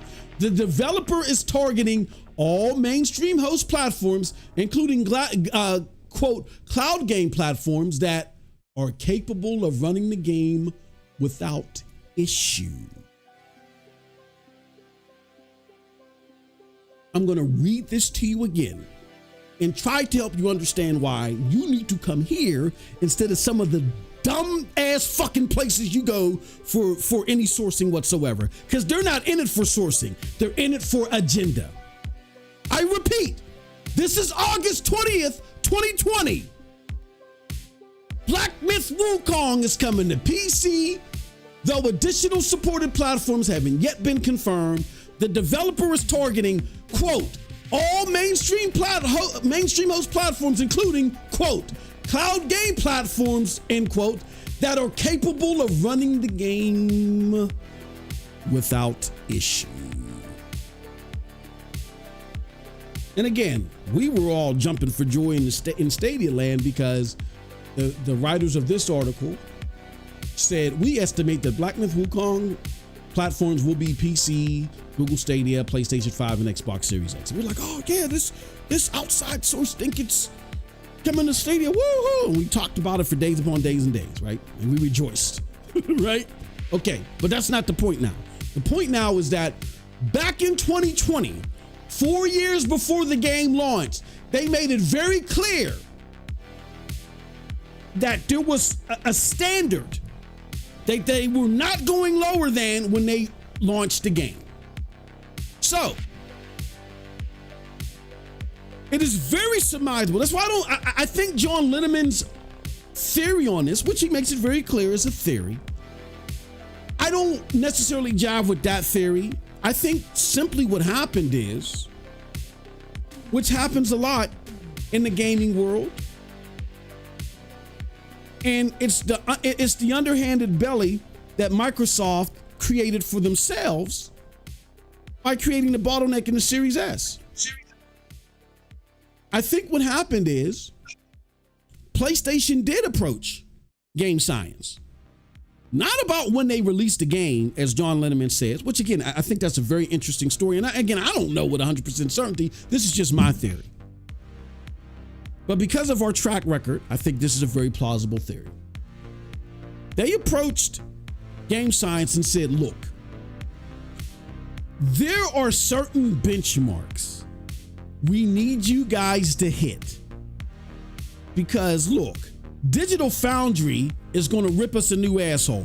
And if you don't think that PlayStation cares that much about what Digital Foundry says, I point you back to the FTC hearing where they made it very clear they pay very close attention to that shit. Look, you guys gotta make it perform better than this. Please, we're going to pay you. Because I think with all the bells and whistles, they like, if you watch the rest of that clip, which we're not afforded the time to play the whole clip, go back and watch it after the show. Not John Lennon, what's the other guy's name? The guy with the glasses and the gray hair. Richard Ledbetter. Richard Ledbetter goes back and breaks down the technical issues that there would be on the Series S. And then they talk further about, it's game science could have technically brought some things down on PlayStation 5 to make it perform better, but instead they wanted to keep those particular things of the game and sacrifice performance for it, right? So it's very clear that game science is like, no, we're not sacrificing some of these visual elements. No, they're just going to be part of the game. And PlayStation probably said, you know what? For instance, maybe they weren't going to launch in 60 frames per second. Maybe there was only going to be a 30 frames per second mode. And PlayStation said, please, no, you don't understand. There has to be a 60. I think that the investment went towards, as Special Nick, Jeff Grubb, and our good friend to the channel, Mags, has indicated, again, these are all people that are favorable to PlayStation. Favorable to Xbox. Fucking Mag is co-host on one of the biggest Xbox podcasts out there. The indication to me is that PlayStation just threw a lot of money at them, and for some reason, maybe there wasn't going to be a 60 frames per second mode. And they were like, Digital Foundry will destroy us, or it'll make us look really bad if there's not a 60. Please, here goes some money. And Game Science started thumbing the cash and said, hey, you guys that are working on that Xbox version, fuck that water. Bring your punk asses over here. We just got a whole bag of money from PlayStation. And that made Xbox, and Xbox got wind of that.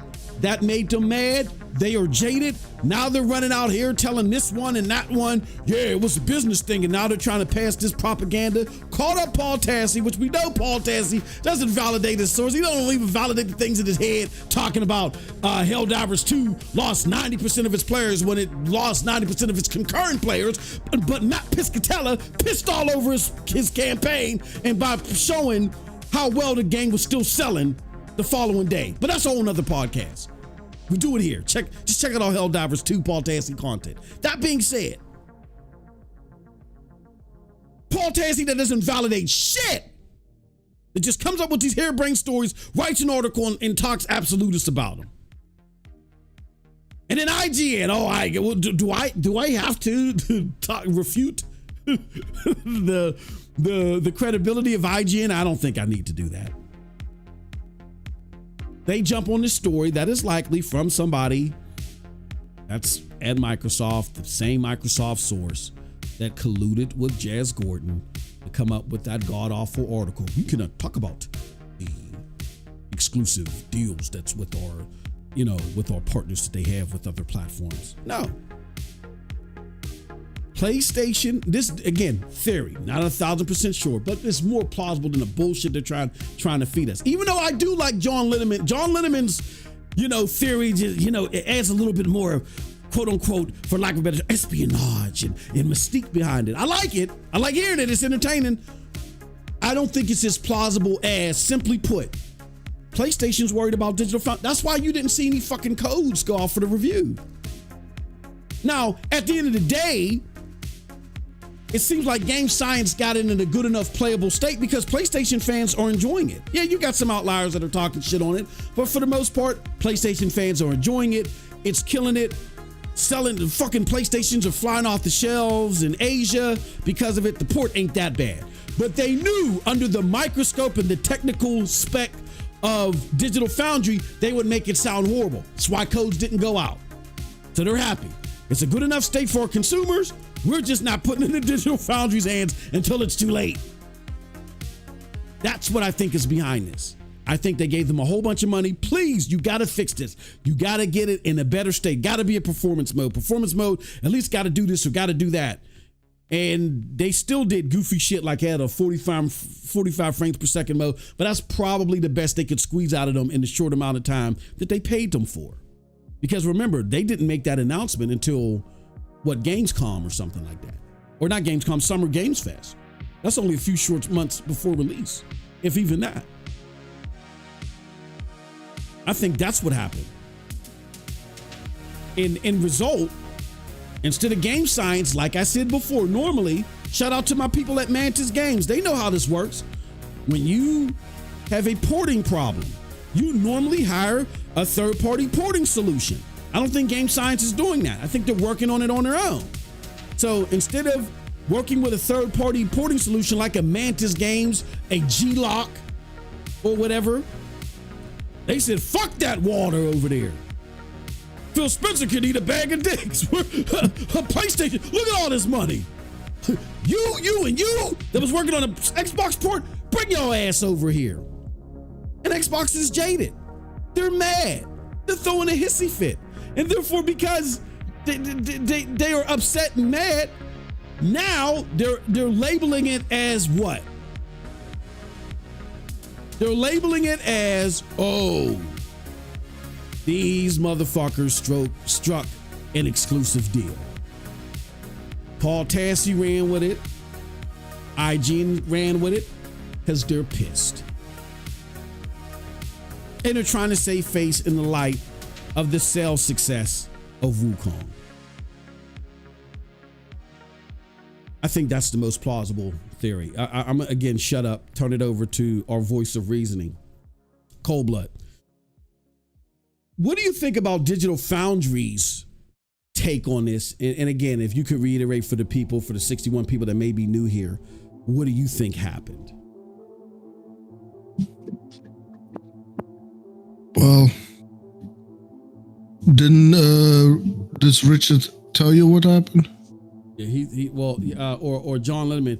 John said, John said that he thinks it was, what did he say he think it was? Again, I just talked forever on it. Oh, that they,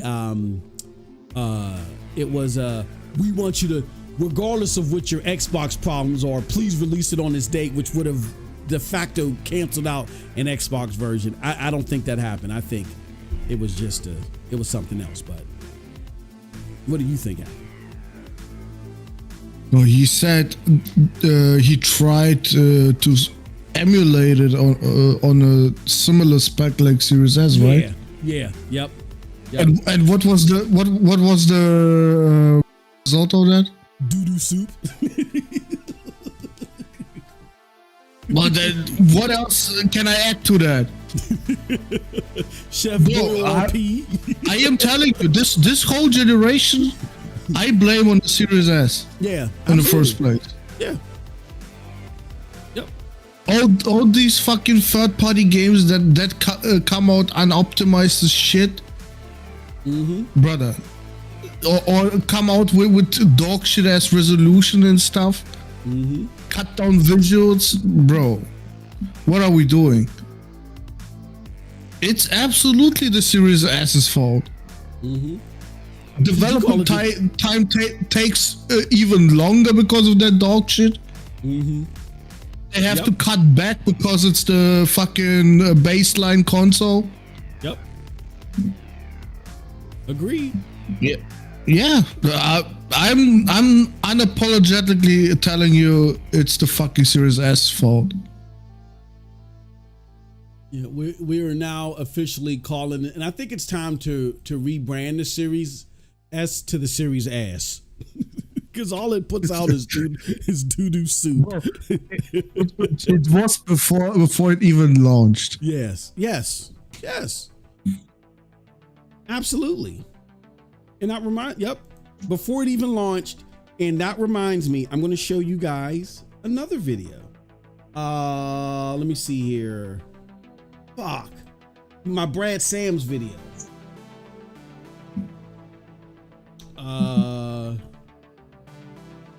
Oh gosh. Where's my Brad Sam? Well, Brad Sam's told you before, when it was Lockhart. He told you that the Xbox Series S was trash when it was Lockhart, and how developers. Okay, here we go. Here we go. So let me put it up here on the screen real quick. We got another video to play for y'all. So Brad Sam's already pre-warned you guys about the Xbox Series S. Again, for those of you that are listening to those other podcasts that are continuously lying to you, hit that like button. Definitely hit that subscribe button. And if you want some more in-depth, detailed information too, before it hits the airwaves, I suggest you become a member and check out our interviews that we've done with Tim Dog, who they're out of all these fucking cornball creators that sat there and led you astray. There's nobody now that can give you more insight than I would say Tim Dog. I don't think there's any other content creator next to Tim Dog in a lot of ways that can give you more insight, truthfully, than Mag. We've had them both here, and they both gave you so much insight that if you paid attention and you're not part of the Xbox Defense Force, you're like, oh, okay, now I see what's going on here. But I'm going to play this clip from Brad Sams. Wait, Mons. Wait a second. Yep. I sent you the fucking article that Paul Tassi had to write debunking himself. Oh, for real? Okay. I sent you that shit. Okay. Before we go there, before we play this video, I want to definitely look at that. So let's. Okay. Oh, you fucking serious? Oh, they pulled this motherfucker in the room and they whooped his ass with the cane. Pull down his drawers. Oh my God. Oh my God. Okay. Okay, we reloaded. Oh, wait. Before we do that, answer Donald Colby what we mean by the Series S being fucking ass before it even came out. He says, was Series S weak console before it even released? Yeah, it was because the dev kit, Donald, was given to, as you'll see in the video when we play it, the dev kit was given to developers, of course, before launch, because that was their original plan. Their original plan was to launch 2 consoles, Lockhart and Anaconda. Lockhart being the Series S, Anaconda being the Series X. When the developers got Lockhart in their hands, or the specs for Lockhart, they're like, no, there's a fucking problem here. Memory, a variety of different things. This is going to make development too complicated. We've already gone through this shit with you guys, with the Xbox One X and the Xbox One S and all this. We're not going through this again. Especially, you guys are giving us no indication of what you're going to change things around. Here's what we're going to do. If you launch with both of these SKUs, we are going to develop for the Series S, meaning we're going to base our development solely on what the Series S is capable of, and then we're going to scale it up to the Series X, meaning the capabilities of the Xbox Series X or Anaconda at the time are not going to be taken advantage of. So you're going to get a lot weaker game. It's going to look a lot less than the PlayStation 5, or it's going to be awful. Do not do this to us, or we're going to make you pay in the long end. So then they backed off of Lockhart, as you're soon going to see. And then they were going to go with the Series X, because remember, they were talking about this at XO 18, I think it was, where they were like, or XO 19, we're just talking about one console. Remember, they weren't talking about 2 consoles. They had another plan. Okay, let's launch the Series X. And then our cheaper entry point is going to be xCloud. We're going to launch xCloud for those that feel like the Series X is too steep for them. They're going to go in through cloud gaming. That's going to be their cheaper option. Then Stadia came out and they panicked. Remember, Phil Spencer wrote that letter to his staff? This is going to be a day that's going to challenge us, and we're going to be out on top, and we're going to stand on top of the Mount Olympus. I mean, it is. They were in pure panic mode. Why? Because they looked at what Stadia was capable of, and they looked at what their X-Dong was capable of. And they said, as Phil Spencer infamously said on the Fortune magazine interview, over a year later, when the guy asked him, why don't you just ship this thing? Why is this thing still in beta? Phil said about his own product, he laughed and said, would you ship this? So in other words, they then realized they could, the solution, their cheaper solution couldn't be xCloud. So unbeknownst to the developers who were then happy and like, oh, we ain't got it. Oh my God, I can't believe they tried to do that in back-to-back generations. What the fuck is wrong with them? Oh, well, we're going to develop for the Series X. To the behest of them, they bring back out Lockhart, which is the Series S, and they had to upgrade the GDK or whatever they consider it at the last minute, and developers went apeshit. You started seeing a whole bunch of developers complain about it. Brad Sams talked about it, and you'll see even this video that I'm about to play for you guys. Brad Sams had to unlist it because he got so much hate for telling the truth, and he got so much hate that he felt pressured, which I wouldn't have felt pressured, but he felt pressured into unlisting the video, which was end up factual. We're talking about it now and it's factual. And again, you're not getting this information anywhere else. 99% of the motherfuckers that you are listening to that are giving you bad information, they don't even know about this video or they forgot about it. But after we laugh at Paul Tassie's ass for a little bit, we're going to play you that video. Here it goes. 2 developers cite issues with Xbox and Microsoft for their upcoming releases. Don't you ever go back out there and say that dumb shit again. I'm sorry, boss. I'm sorry. He says, yeah, I know what's coming, but it's news. I'm going to report it. Have asked Microsoft for comment on both issues. Okay, here we go. Cold Blood, are you ready? Because I'm ready. Woo! I'm not ready to find out what kind of bullshit he's gonna spew. But go ahead.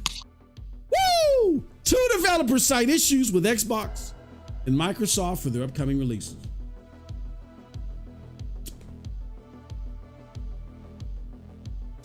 Get the fuck out of my way, ad.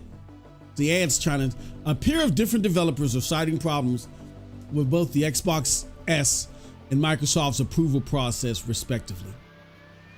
The developer of Dune Awakening, which that could be a big game. I mean, it ain't my cup of tea. Who knows? But they got all that crazy, quirky shit that them PC Master Race motherfuckers like. And they might like this game, which has all that building shit and, you know, making sandwiches and all that crazy shit out of the sand dunes. So, you know, this could be a big deal. It not coming day and date because of the Series S. The developer of Dune Awakening has referenced the Xbox Series S as a challenge not found on PlayStation and PC when it comes to a multi-platform release. So it's one of the reasons we're coming out on PC first.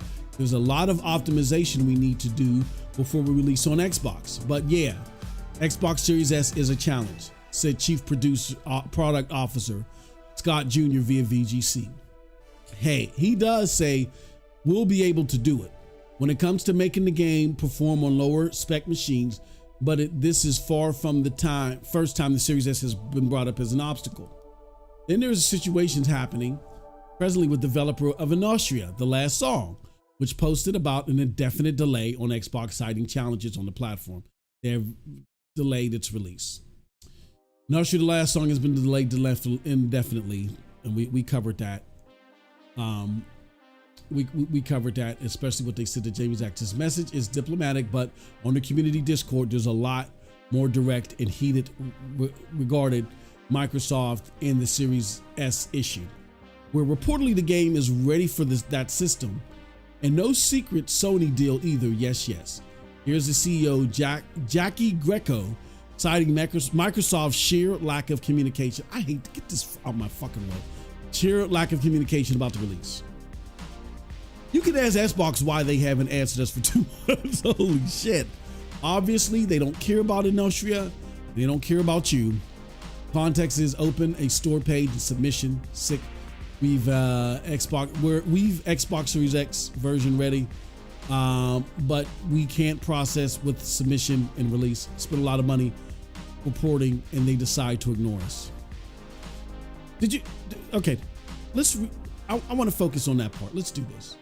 Because you motherfuckers, and Will Sink, I got to put this out there for you, good brother. I love you. I love you. You're my brother from another mother. But I got to put this out there for you. I spent a lot of money for porting, and they decide to ignore us. I love people like my brother Will Sink. Will has been on this channel, on our platform over the years. If you don't know who Will Sink is, if you're new to this channel, you know Will is a friend of the channel, formerly of Xbox Uncut, a big time Xbox podcast from back in the day. Shout out to them and everybody that was part of that cast. And Will continues to be an advocate for games coming to Xbox. Will, you're a brave soldier. But Will, I'm gonna tell you. Come home, John Rambo. The war's over. Heath was spitting some facts. What did he say? He says, you never want to hear a developer say that. You want to make it easy as possible. Remember that other dev said that they tried to get their game on Xbox but couldn't. Absolutely. Absolutely. Come on, John Rambo. The war's over, Will. At this point in time, I don't know what's there to defend about Xbox. I know you in particular, you like to go through your backlog, and it's painful to have to let that go. I'm not saying trade in your Xbox, but I'm saying you're going to have to convert. You have to go somewhere else.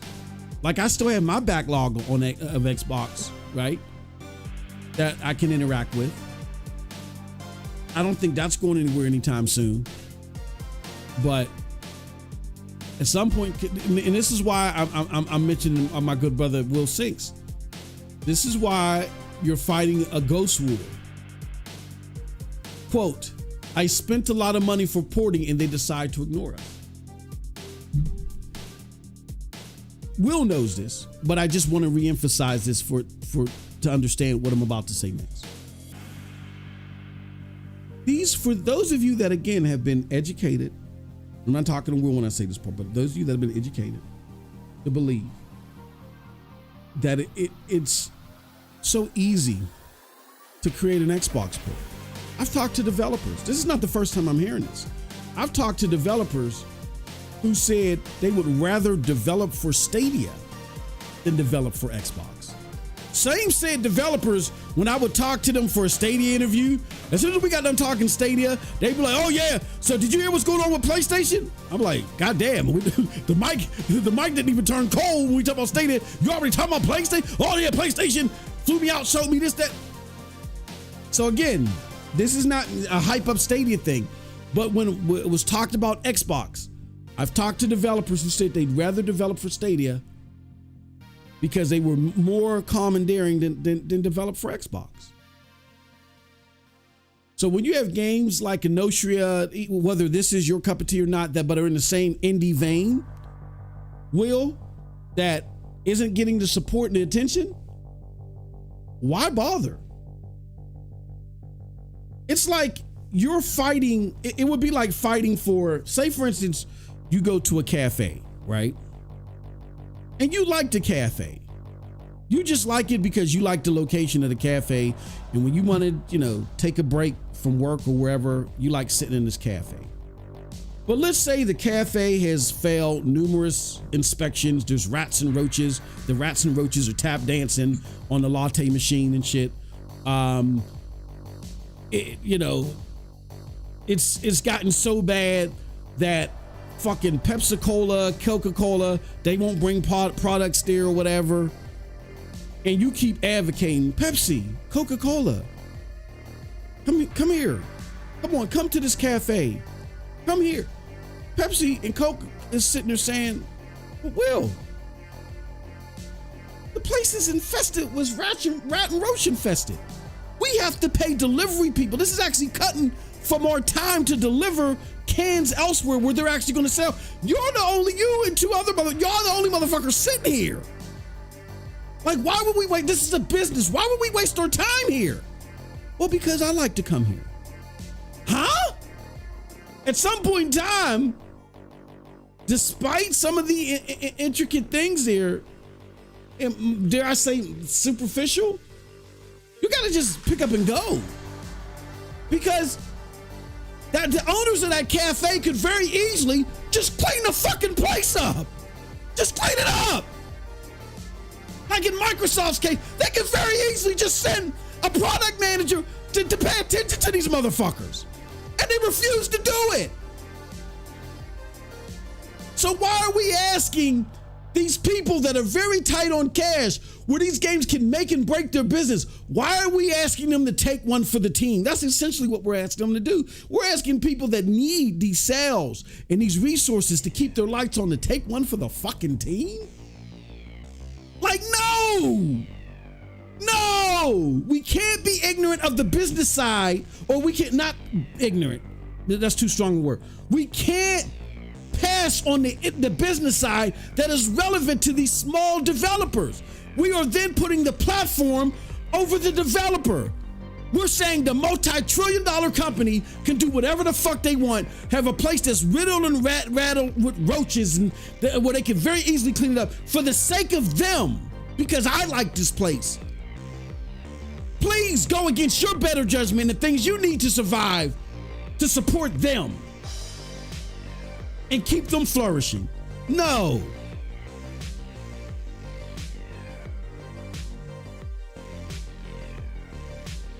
No. My message would be, I am sorry to hear that, developer, that such and such is happening. I'm sorry to hear the complications that you're having. Shame on Microsoft in not doing this. And I don't blame you. Even though this is a place that I prefer to play, I don't blame you for not coming here until they clean up their fucking act. And if they don't clean up their act, this is where it's important. Because when these places see you fighting to get their games there, they feel like I can do no wrong. Yeah, you'll complain, you'll send out a bad tweet about me, but you're fighting for us even though we're not doing our part. You're sending the wrong message, in my opinion. It's just my opinion. The message that should be sent is, if they don't clean up their fucking act, I'm going elsewhere. Even if you don't mean it, which you should, in my opinion, but even if you don't mean it, if you create that message and it reverberates through the community and more people are saying it, that's what gets their attention. Not know, oh, I'm so mad at you, and you say all this bad shit about them, but you still make it clear you're not going anywhere. It's a waste. They're not listening to you, and now you're seeing a revolution of these third-party developers. It's just like a set of dominoes. Oh, we don't have to take this from Microsoft. So what? They're quote-unquote a major platform. We don't have to take this from them. Fuck them. They're not giving us what we need, and they're going to still be around whether we're on the platform or not. So fuck them.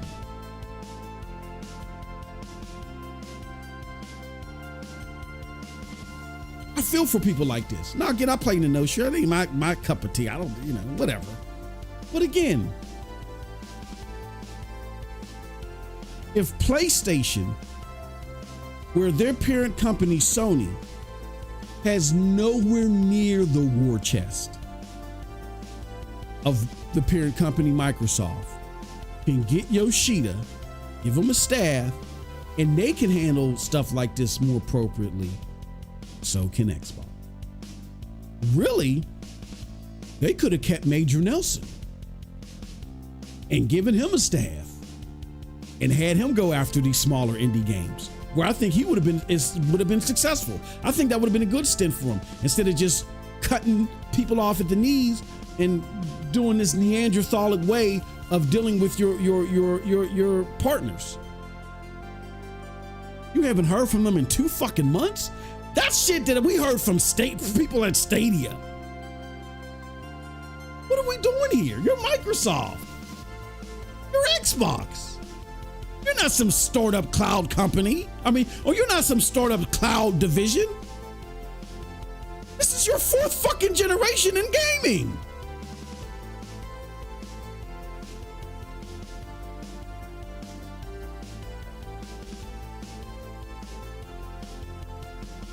Gifted Gamer 204 said, gift the game. He said, somebody give me a membership. This let me see. Oh man. Let me see here. What options does it give me?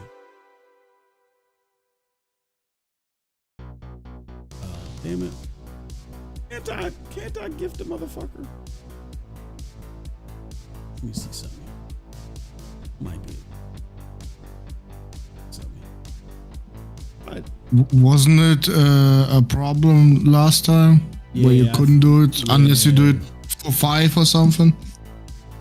Yeah, I'm sorry. I would, because that just hit at the right time. I need to see what's up. Yeah, you do need to see what's up, bro. But here's the thing, Gifted Gamer 2.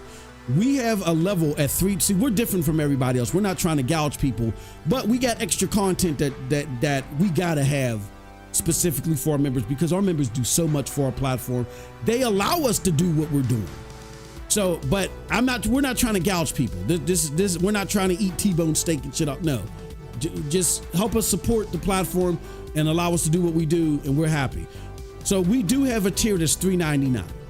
The $3.99 tier actually gives you more than a $5 tier. We gotta have a $5 tier because people who do gifted and greedy ass YouTube will not let us go lower than $5.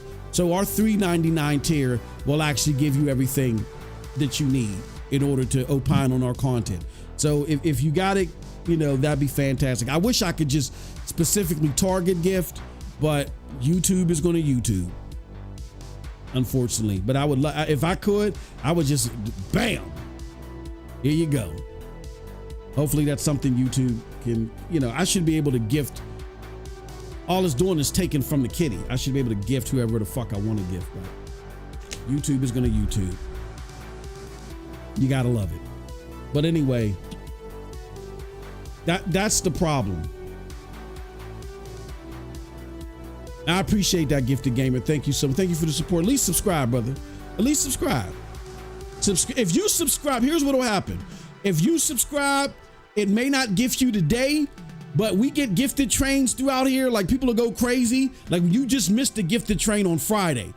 People will come through, do gifted trains and shit like that, and luckily, and you'll get one. You'll get one. And by you participating in the chat, you'll get one. You know what I'm saying?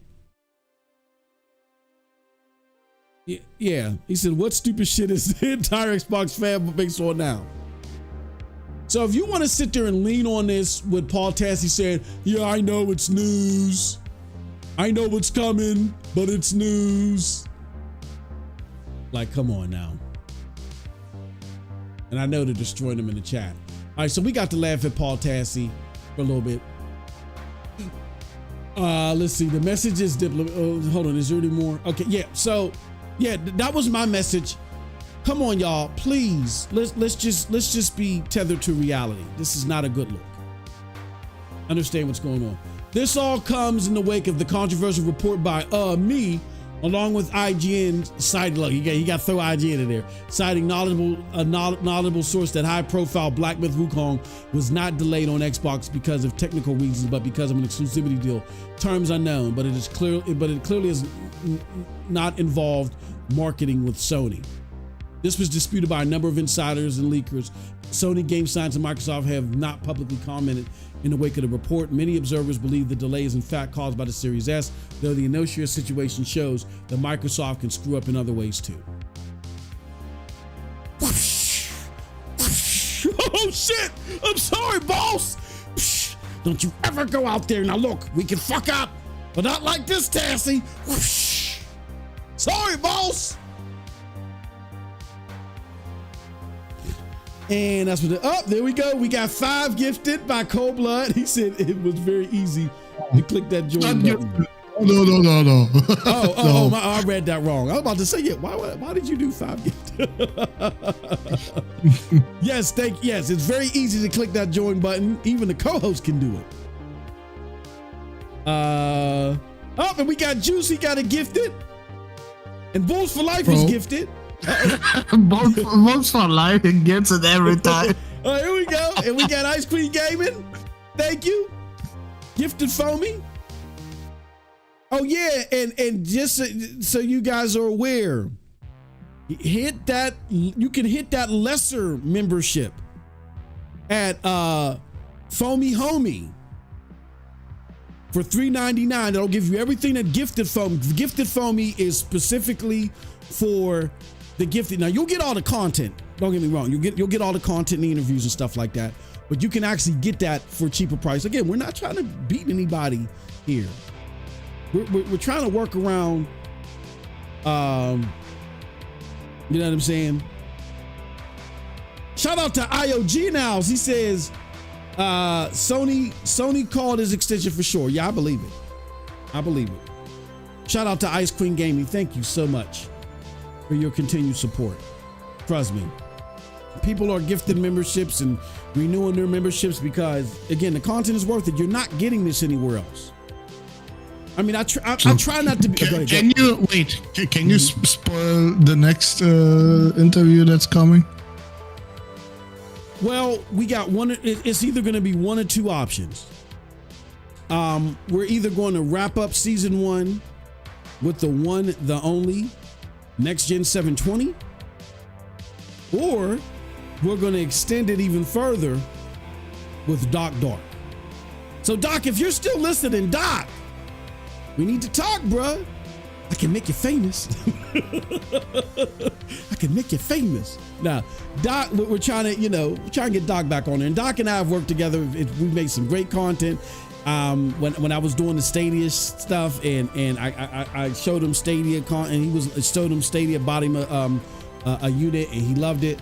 And then but he was always honest about it. He talked about it. And then me and him, we did a podcast with some other people, some other great content creators as well. It was called The Commission, where we talked about all the gaming. It was great and entertaining while we were doing that. And Doc's been here a few times talking his shit. And we had great times while he was on there. It's time to sit down with Doc again, 1-on-1 or 2-on-1, however we do it, and just get his thoughts on the state of gaming altogether. You know what I'm saying? So that's going to be our next interview, hopefully. Either that, or we're going to close out season 1 with the one, the only, and wow, this is going to be a banger of an interview. Next Gen 720. You can't beat that with a stick. So we're still dotting our I's and crossing our T's. Now, Now, again, if you're listening to this, if you're lurking, and you're a content creator, and you're lurking, and you're listening, and you saw what Meg was able to do, you know what I'm saying? You're like, yeah. And regardless of what your takes are, I like when we do our interviews. Shout out to IOG gifted and gifted Andrew Wilkins. Shout out, Andrew Wilkins got one. Regardless of what your takes are, just DM me. DM me on Twitter. My DM is simple. It's at MM2K. DM me on Twitter and say, look, man, I want to come through. And I want to talk about gaming too. Now, we don't do gotcha moments. We don't do none of that stuff. We like to get people's perspective on what's going on. Now again, if you do some Xbox Defense Force stuff and you laying it on thick, I do got to ask you some questions. There are going to be some rebut questions, but as you can see, everybody's come through and said some things that weren't necessarily our takes on it, but we just let them rock. You know what I mean?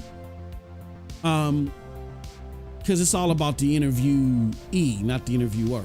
But we'll tell you, you come on and lay it thick on some Xbox, like Phil Spencer's the greatest. Xbox is gonna beat PlayStation. If you do like the what do you call that shit? The Destin Liguri hand chart thing. We are going to challenge you. Well, even if we don't challenge you, the chat's going to challenge you. We're just going to challenge it. Man, where is True Virgil? Yeah, True Virgil, where you at? True Virgil, where are you at? Where's fake J Gaming? Yeah. J Gaming, not J Gaming. They're lurking.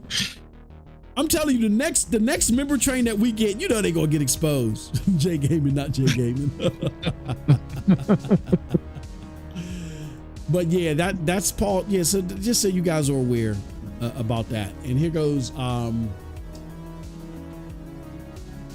the Brad Sams part, right? So I want to talk to you guys a little bit about this. This is a video that I did closer to 4 years ago, but it's 3 years. It says 3 years ago here, where before the launch of these consoles, a year prior to when I did this video, Brad Sams had told us everything that I just illustrated to you about the problems that developers had with Lockhart, which was the Series S. I tried telling you this. What did you guys say? Oh, you're just trying to placate to the PlayStation audience. Series S is this and that and da-da-da-da-da. And now you guys done wasted all your money on this platform. And now you're having to deal with the heartache of reality that, I'm going to be honest with you. For a lot of you, now some of you I feel bad for, but most of you I don't.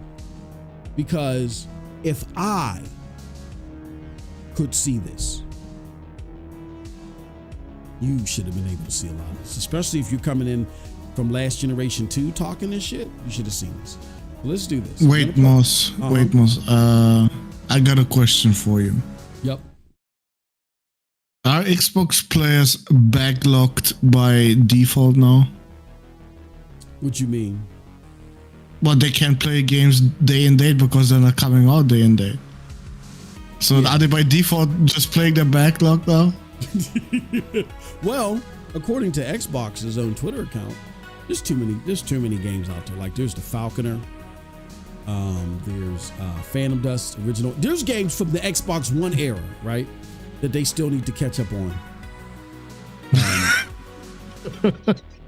So Xbox especially is Bleeding Edge, right? Yeah. Killer Instinct and shit. There's so much grand material that you guys need to catch up on with the Xbox One that they don't need to talk to the developers at Enotria. They don't need to. It's not fair to you to be bringing all these games all at once and you got to buy them and shit because they won't put them on Game Pass. So Xbox is showing them, you don't put your game on Game Pass day and date, fuck them. Go play some Xbox One. Go play the Xbox One games.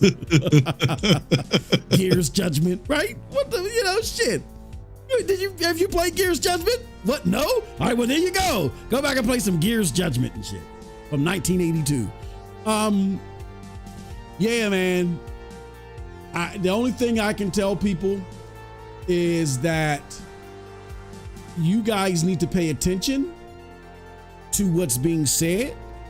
Like, I know we talk with a lot of emotion here. That's part of the entertainment. Brother, but wait a second.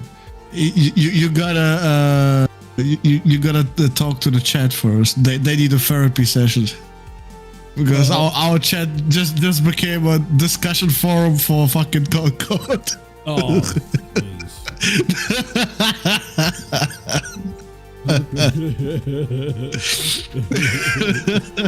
me see what you say. Yeah, you gotta bring them back, boss. Oh my god. Concord is a good alternative to COD. Makes people think and use teamwork. Using teamwork is always good. Hey, look, if they look, I'm not gonna make the chat suffer through Concord because shout out to Andrew, shout out to Mary in the chat. Y'all like it, I love it. I'm just not playing it. I'm sorry. And look, at least they're not. I'm gonna say this. I'm not mad that people like Concord. No, you like what you like. I don't care. I like Forspoken. A lot of people think Forspoken was shit. My thing is, as long as you don't make us that are critical of the game, as long as you ain't trying, oh, you guys should like this, you're not giving it, as long as you don't try to force feed it to us, that's fine. I'm just going to, again, reiterate my impressions of the game. And I trust me, I touched the game before you guys even knew what it was. When you guys were like, oh man, I don't know how this is going to land. I already knew how it was going to land. I was already talking to Cold Blood about it. Brother, this is a coordinated attack. Andrew Wilkins becomes a member, and now all he does is talk about fucking Concord. Yeah, Concord is Concord is not a horrible game. It's not Redfall. Absolutely not. It's not a horrible game. Objectively, when you look at what gamers like, if they had to rate Concord versus Redfall, it's significantly higher. The problem with Concord is for its user base, for its target demographic. Even the target demographic, they don't care about it. Like, there's a time and a place for everything. And Concord, by Sony's own fault, was not put out at the right time for it to have a chance. This was not the time. It should be launching early next year for it to even have it. And then and again, this type of game, again, you got to understand where the industry is at. $40 for this when the comparative games are free to play? If you don't want to have a free to play model, that's understandable. Cold Blood perfectly illustrated a model that I think would be fantastic for Concord.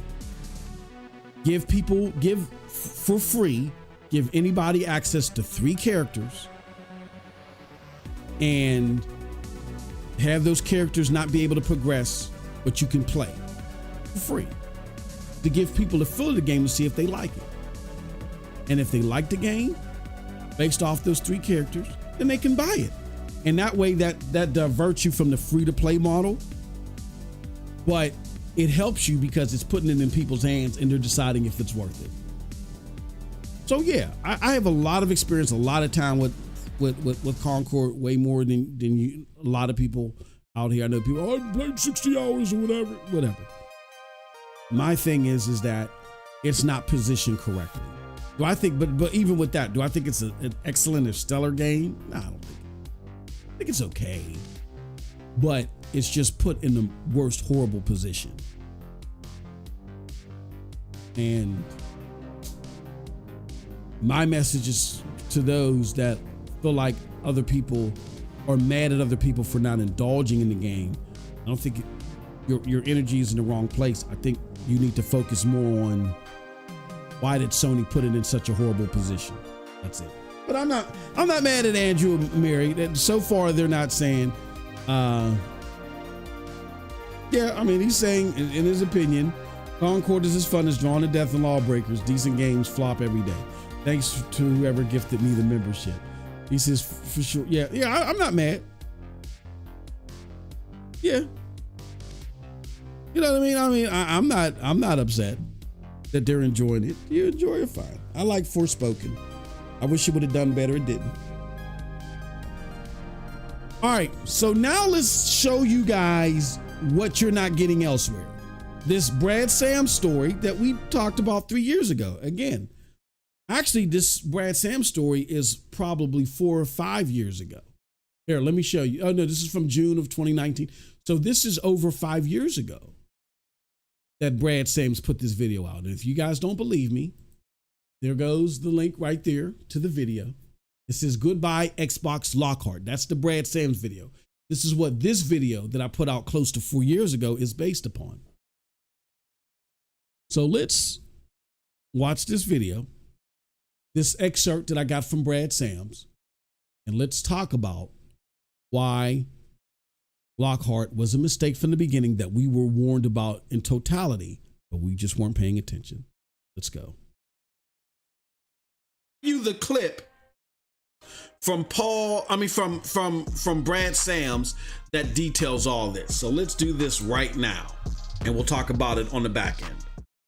That being said, here is what I have heard, and some other people have actually heard very similar things. First off, when you tell a developer to build a game for a next generation console and there are 2 options, let's just say Lockhart and Anaconda, what you do is you build to make sure that it's going to run well on Lockhart and then scale it up to work well on Anaconda, because it's easier to scale up than it is to scale down. And so Microsoft was getting a lot of feedback from developers who have access to this information in the dev kits saying, hey, we're going to build for Lockhart, and then we'll just scale it up, and hopefully it looks good, and hopefully it runs well, and all that good stuff at 4K. And that is not what Microsoft wanted to hear. They wanted to hear, right, that you're going to have these great 1080p experiences and the great 4K. And developers like, look, we have limited resources. We're going to build for the low end and then scale it up because we know it will work on the high end. That is not what Microsoft wants to hear going into the next generation console wars. That being said, here is what... All right, y'all. So you guys heard that. You guys heard what Brad Sams had to say in regards to developers' angst over the Series S even 5 years ago. That was June 2019 where Brad Sams released that information to the public, and look what it is now. It's unlisted. You see that? It's unlisted. Why is it unlisted? Because gamers went dog shit, particularly on the Xbox side, and they couldn't handle the news.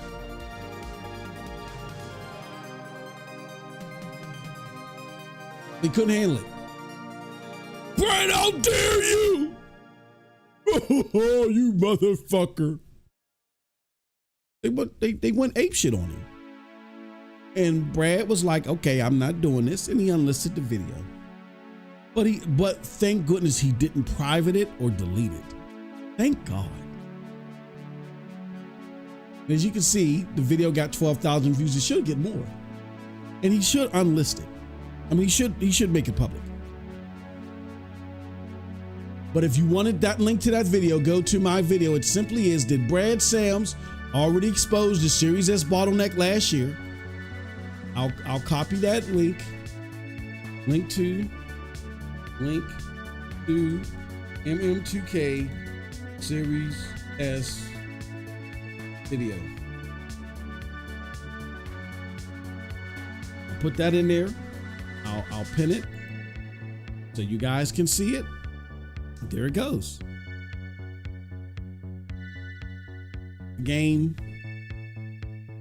industry, as far as a lot of the journalists, a lot of these journos, a lot of these content creators, they've been lying to y'all through their fucking teeth. And yeah, can't trust them.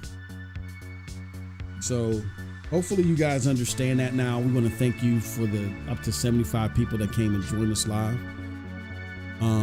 I do have one more message for everybody that is enjoying the content and is used to our most recent schedule. We're going to make another schedule change, and it's on me. My work schedule is changing, so my availability is changing. Hopefully, well, I don't know how long it's going to go. Knock on wood. Hopefully, it's only for up to a month or less. We'll see. But I got it. Normally what we do is Monday, Wednesdays, and Fridays we do a podcast. We do 2 mic checks. We do a mic check on Monday, which is today. We do a mic check on Wednesday. And then we do NRO podcast on Fridays. And then Tuesdays and Thursdays I'll drop a video, and that video will be part of the subject matter on the following day's podcast, right? We've been doing that for the last 3 weeks. It's worked out well. Well, we got to make a temporary change, hopefully. In all likelihood, it's going to be a temporary change. We're going to be doing podcasts on Tuesdays and Fridays because my schedule is changing, and those are going to be the only days I'm going to be available to do podcasts. It's Tuesdays and Fridays. Mondays, Wednesdays, and Thursdays, you'll get a video. You're still going to get, because through this funky schedule, it's weird, and I got like a little layover. You're still going to get early bird specials. So if you're a member, tune in with us between 8 and 8:30, from 8:30 to like 10. We're going to be doing early bird special. I'm not going to be able to go past 10 now. So those 3-hour early bird specials ain't happening no more. As soon, anywhere between 8 and 8:30, as soon as I can go live after I get done with what I do, I'll go live, and then up until 10 o'clock. So you're gonna get that. You're gonna get early bird special Monday through Friday. But again, now you're gonna get a mic check on Tuesday. You're gonna get an NRO podcast on Friday. Monday, Wednesday, and Friday will be our public videos, but for our member content, that's still going to be Monday through Friday. Okay. So hopefully you guys, thank you for all your patience and your support. I mean, hopefully this will be temporary because again, I'm having schedule changes that are impacting my availability to do all this stuff. So that goes into effect tomorrow. So lucky for you guys, this week you're still going to get 3 podcasts. Tomorrow, oh yeah, and the podcast time is going to change. Instead of it starting at 2, they're going to start at 3. They're going to be from 3 to 5 instead of from 2 to 4. So starting tomorrow, podcast will be 3 to 5. Monday, Wednesdays, and Thursdays, you're going to get videos. There's still going to be an early bird special, so be here tomorrow. If you're a new member or an old member, come and join us. We'll be doing early bird special. All right. Wait, Moss, do we still have time? We have a little bit of, I got like a few more minutes, but what's up? Do a poll. What's the poll? Is the Series S a mistake? Shit. And should Phil pay for it? The Series S a mistake that Phil Spencer should pay. All right, let's do that. We can run that poll for the next 10 minutes. We got a lot of people here. Yeah, let us know. I mean, again, and again, I asked you guys, like, what's going on? Is there anybody in the chat? Like, I saw Roberto Max say, what do you say? What do you say? Roberto, I don't know if he's trolling or if he's being facetious. He says the Series S is a great value. I mean, do you believe that? Okay. No. All the dogs came out immediately after he said he's trolling. Oh, okay. I subscribe just because this panel has had the most mature take on Concord I've heard from anyone in this community. I appreciate that, Corey. I appreciate that. I mean, we're not going to sit there and pretend that we were like all creamy knuckled for it, but again, if you like it, man, and that's our approach with everything. We're not mad at what you like. We're just saying, you know what I'm saying? Again, I like Forspoken. You can't convince me that Forspoken is a bad game. And as a matter of fact, if I wasn't hit with so many fucking great games from Sony, I still got to finish Forspoken. I still need to finish Marvel Spider-Man 2, so I'm finishing Marvel Spider-Man 2 before I finish Forspoken. There's so much that I still got to, but if I wasn't hit with so many great games from Sony, oh yeah, I would have beat Forspoken and would have loved it. I got so much gameplay of it, even on this channel before we stop routinely doing gameplay on here. By the way, we are doing Black Myth Wukong because you guys are liking the Black Myth Wukong gameplay, so we'll continue to do it here when possible. But actually, and yeah, let me put that up here too. We got a game streams channel. You're definitely going to want to go to check out if for all of you that are subscribed new here, check out our game streams channel. Please check that out. It is the shit. We're playing all the top-notch games there. youtube.com/@MM2K Gaming streams. Definitely check that out. Yeah, we got a lot of awesome streams over there. Wait, Moss, did we actually break a record today? Which record? Most the viewer record. Well, our recent viewer record, yes. Like since we rebooted the channel, absolutely. Believe it or not, the highest viewership, which again, we're gonna break. If things continue on the trend, and we only have you guys to thank for that, the trend that we're going on, the highest viewer record we got, I think it was like 150. And that was when we did the Crap Gamer, when we exposed Crap Gamer and MNC podcast. when their producer, his name is J Dub too. When J Dub came on, it was like was talking shit on them and being needful. Oh shit. Yeah, that was our biggest, you know what I mean? And shout out to Mooch. I ain't got no problem with Mooch or Crap Gamer. I mean, Crap Gamer, you talk about flip-flop, you know. Shout out to Mooch. I ain't got no problem with those guys. You know, I really dig Mooch's content and stuff like that.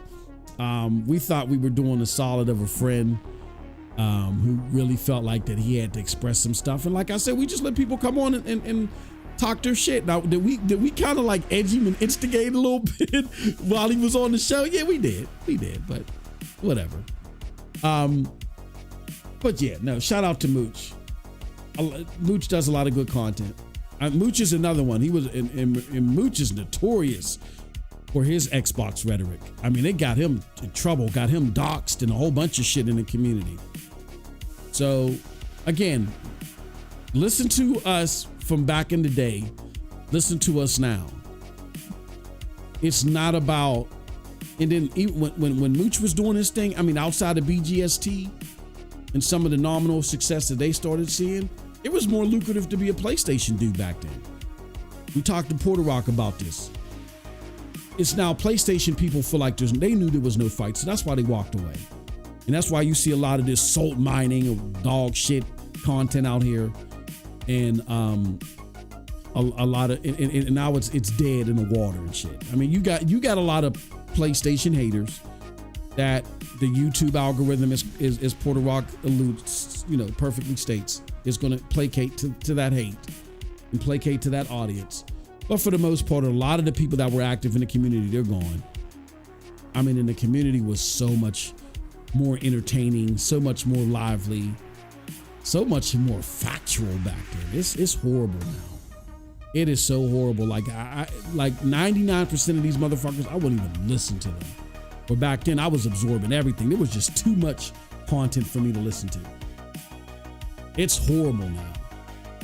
And I think we keep growing, not because console wars suck, because that's not tackling the most purest definition of console war. Console war started E3. Due to history, GameIndustry.biz got an article out there. It was because of the console war, which in its purest definition is the battle between platforms. Peter Moore and other executives talk about the console war exclusively when they were out on the E3 stage. The console war isn't the problem. All the console war is the gauging of the battle between the different platforms and who's doing what, right? And consumers pay attention to that because they want to know which platform to buy. It's like the TV wars or the truck wars between Dodge and Ford. It's the same theory. The problem with console wars is when you develop console warriors and fanboys. That's the wing of the console war that's bad. It's not the console war itself. Console war is just competition, which all industries gauge competition. It's fanboying, and when you get these console warriors that feel like no matter what they got to defend this piece of plastic or whatever, that becomes a problem. And I think people are taking to the fact that we don't operate under those standards. Oh yes, Cold Blood number one. This is not one of those Xbox glazing or PlayStation glazing platforms. Cold Blood definitively has his opinion. I definitively have mine.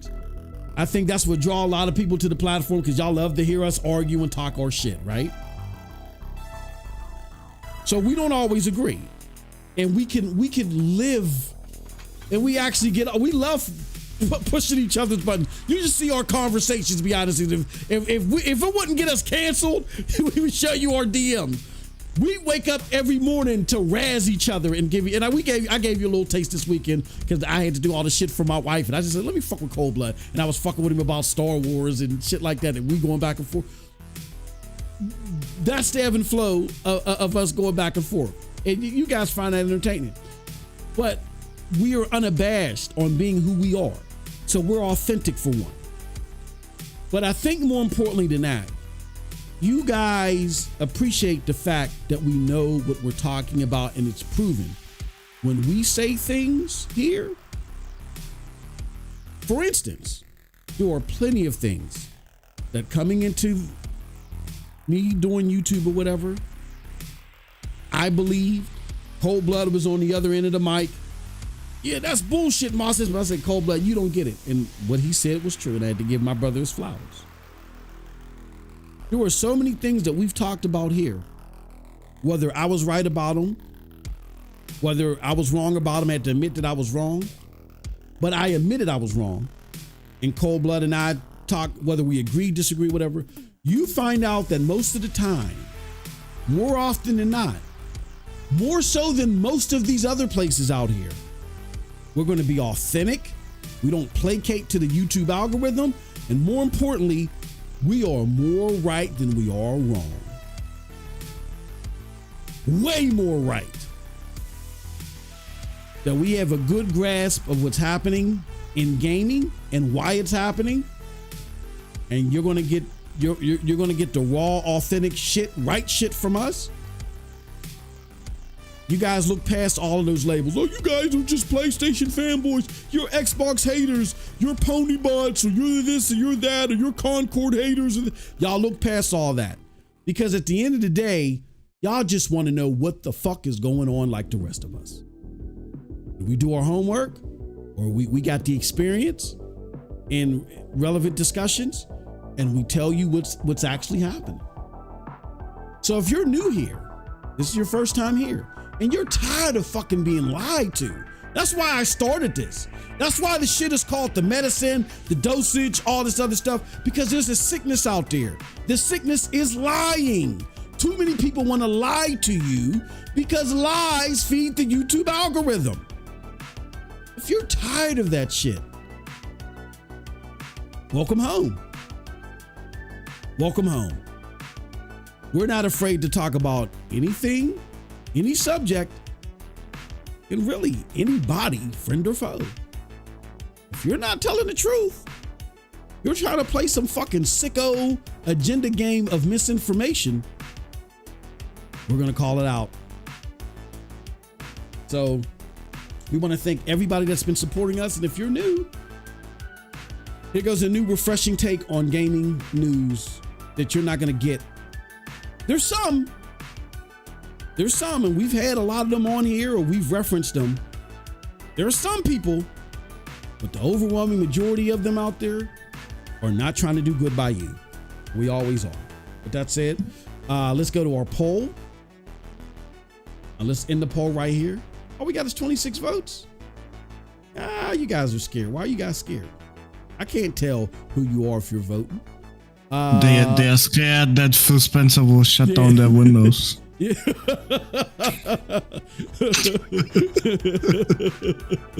Oh shit! No Redfall for you. Zap. Yeah, I zapped your Game Pass. No Pentiment for you. Zap. I zapped your Game Pass. Lots of liars in the community. Yeah, it's become the big thing, Corey. And here's what happened, Corey.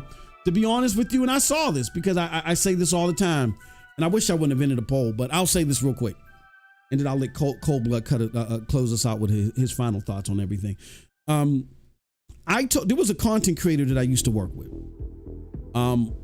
few years ago, and they were big on Xbox, and I told them 2019, I said, you need to do an Xbox podcast. And they were afraid to do that. I was like, you've already proven yourself. You're doing this and that. Do an Xbox podcast. And they were leery of it. And they were like, why? And at this time, I was turning away from Xbox. Like a lot of our content, I would argue against Xbox or whatever. And they're like, hold on, why are you telling me to do an Xbox? I thought you hated Xbox. I do hate Xbox, but I'm not this tell-all, be-all of gaming. Just because I hate Xbox doesn't mean that I want you to hate Xbox. I'm just arguing with you because I want people to understand what's really going on. You know what I mean? I'm just giving a counter to what I feel may be a little bit of fluff, but it doesn't mean I want you to hate Xbox. No, And I understand there's a lot of people out there that love Xbox. You cater to that audience. And I'm telling you right now, going into next gen, the Xbox community is going to be at a fever pitch. They're going to be humongous. Because of the aforementioned crap game, I said the Xbox community, they are furious that Z, who started this shit for Xbox, Z's left, Mooch left, Crap left. I divert. They fucking hate me. I diverted. Like, they hate this shit and they're mad and they want to stick it in our back. Tim Dog spoke of that. That's why you need to become a member. You can do it at the $3.99 level on here. Tim's always said, brother, I love you, but I always wanted to be able to point in your face and say, Mars, see, you dumb motherfucker, you should have never left Xbox. He would tell me that in the DMs too. You should have never left Xbox. See, we're back to the old 360 ways. There were so many people that wanted to do that they were angry. And they heard the game day and date Game Pass this and Cyberpunk could be coming and all this. Yeah, and the Series S is going to be 1440p 60 and all this shit and 40 to 50 frames delta and all this stuff, right? And they wanted it to be true so bad. I said, look, I can't force people into what they believe. They're going to believe what they believe. But if they're going to be believing any of that stuff, it should at least be someone that believes it with them. I said, and if you believe in all this stuff, why not you be the arbiter of this information? I said, you need to do this. And they were like, still. Several months later, we end up getting more people in our content family, and they finally convinced them to do it, and they did it. And the show will remain nameless, but it was, doing great for the duration of people believing that Xbox could be competitive, right? But the reason why I brought that up is not to besmirch them, but to say, if I could see this with all the venom, which was actually true, but all the stuff that I said about Xbox, if I could see that, don't you think a lot of these salt miners and grifters that are out here could see it too? The difference between us and them is that I wasn't going to take advantage of that. I passed that information along to somebody else. I could have very easily said, oh, I had a change of heart. Xbox is the shit. How dare I? And came into this generation blazing and blaring. I'd have had 20,000 subscribers. Your favorite podcasters from Xbox were always listening to our content. And a lot of them were taking our ideas and just doing it on their more popular platforms. I could have very easily did that. But no, we're about the truth here. Fuck that shit. We're happy to get 75 people viewing concurrently, where your favorite podcast might have 1,000. But we're going to stand on the truth. And I think people are appreciating that. And because of that, we appreciate y'all.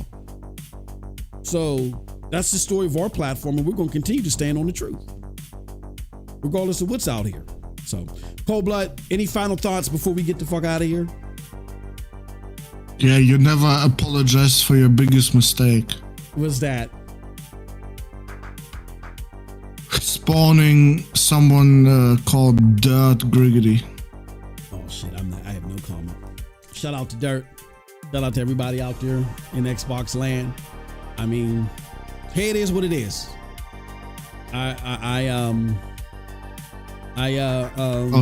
T. Harris. Wait, T. Harris wants your post-up imitation of what happened to Black Myth. Black Myth Wukong. Yeah, you know that was a money. I can't do it. You can't. When you do an imitation like that, you gotta feel it. I can't do it right now. I can't do it. I gotta be in the mood. It just hits you naturally. Like I smell pork rinds and shit, and then I just like, ooh, time to be post up. I ain't smelt no pork rinds. You know what I'm saying? And no one brought me no horse moss. But no, shout out to them, man. I got no problem with them. Shout out to them. Shout out to Sean. Sean's the homie. I love Sean. He's comical. I know he gets under people's skin. Sean don't take this shit seriously. It's all laughs to him. Nathan G said, "Oh wait, M spawned that. Unsubscribe." Hey, look. To defend them, here's what I'll say. At least they came out and said, look, we are an Xbox echo chamber. We're here to defend Xbox. That's what we're all about. So they're not pretending to be down the middle or unbiased or just giving you the straight dirt. Not, no pun intended. They're not pretending to be that. They are who they are, and they make it very apparent. We are here to celebrate Xbox no matter what. Now, and if that's what you want to do, fine. I don't have a problem with them, even though I don't agree with them. My problem is the motherfuckers that come out and try to make it seem like they're unbiased, to make it seem like that they're being honest and authentic. Like even I've seen a tweet from Dirt recently that said something to the effects of, look, watch me talk shit on Concord while I ignore Xbox not getting Wukong with. They're telegraphing what they're doing over there, and they have an audience that wants to do that, and that's fine. My problem is the motherfuckers that sit out there, and this is why I said I got to give it to friend or foe. It's a reading comprehension thing. They were only talking about ABK. They were not talking about y'all motherfuckers that try to look partial. And again, I mean motherfucker in the purest sense, in the most loving way. Y'all motherfuckers that tried to look impartial, but you had an agenda. Come clean. I had to come clean about me being wrong when it came to Stadia, and I did it the same. I did it within hours of the news, and the only reason why it took me as long is because I was coming down with COVID. I didn't even realize it, and I had to hurry up and set up the stream. That's the only reason why it took me that long. And I stayed and took all the Eric Mena, whatever the fuck his name is, from IGN, all of them. They were all tippity-tapping, sending me messages and shit like that, and coming on the stream and talking their shit in the chat. Y'all gotta come clean. And a lot of these people that I'm addressing this to, y'all are friends of mine. I love y'all content, or I've loved y'all content, and I ain't got no problem with y'all. But I don't like deceiving consumers. And I know what it was because I was around when you motherfuckers talked more sensibly last generation, and you threw all caution to the wind and jumped on the Xbox bandwagon for no good reason, except for it was lucrative content. Call out friend or foe. So all you motherfuckers that did that, y'all have edged people on that were not the wiser to invest in products that were not good for them. But y'all were out here selling the 40 to 50 frame deltas. Come clean. If you're a hip hop fan, listen to J. Rue the Damager. Come clean. Y'all need to come clean. It's so exhilarating to come clean. I was wrong. Does that hurt you to say that? That's a lot of pride when you can't say, when you say things, well, I may have, things may have ended up differently, or Xbox really shocked me. No, you were wrong. Because the right information was out there, was glaring, and you were wrong. Just say you were wrong and move on. If you get clipped, you get clipped. So the fuck what? You went on your sword to say this information that was empirically false. Because so many people called it out. But what you thought was going to happen was that Xbox was going to continue to play this non-transparency game, and that would allow you to keep saying this bullshit. And Xbox pulled the rug from under you. Now we got to be truthful. Yeah, we're going third parties to business, da da da da da, and they're not giving you any shield and any cover anymore. Just come out and say you were wrong. You'll feel so much better for it. Okay, but that's how I feel. Like I said, Moss. I now found out why Black Myth Wukong was delayed on Xbox. Who's that? Look in the DMs. Hold on one second. That's crazy. They had to scrap the entire game for this. Are you serious? Come on. That's America. That's America. Okay. I ain't gonna touch that. I'm gonna be here for another hour. My wife is knocking on my office door. We gotta get the fuck out of here for y'all get me beat the hell up. Y'all get me beat up like Paul Tassi. Show them, bro. Show them. All right, I'm gonna gonna show them real quick. Oh no, you know what? You gotta send it in Discord. That's the only way I can share. Okay, wait. Give me a second.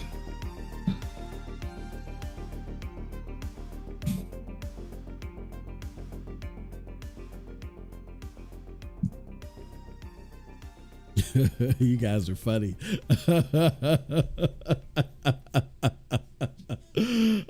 What's up, EK? What's going on? Yeah, but those are, I'm not mad or point a finger to anybody. That hey, look, if you're saying, look, what we do is we just praise said platform. That's what we're all about. Fine, matter, yeah. That's fine. Whatever, as long as you let people know authentically what you are. And if they fall for anything that ends up being wrong, that's on them. But for those of you that try to, you know, use the cover of unbiased, you know, commentary, and you're trying to make it seem like that, you know, you come down the middle on this. We're selling that 40 to 50 frame delta. I mean, I don't get why you guys don't do like Meg. Again, Meg, and he's not as far off as away from Xbox as I am. But even Meg said, look, man, I believe this, that, and the other, and it was wrong. But, you know, now I'm going to do right by the listeners and tell them the truth. What is so fucking hard with that? You're not being taken authentically until you come clean on it entirely. Stop trying to blame Xbox. Stop trying to blame them. Because the truth was out there.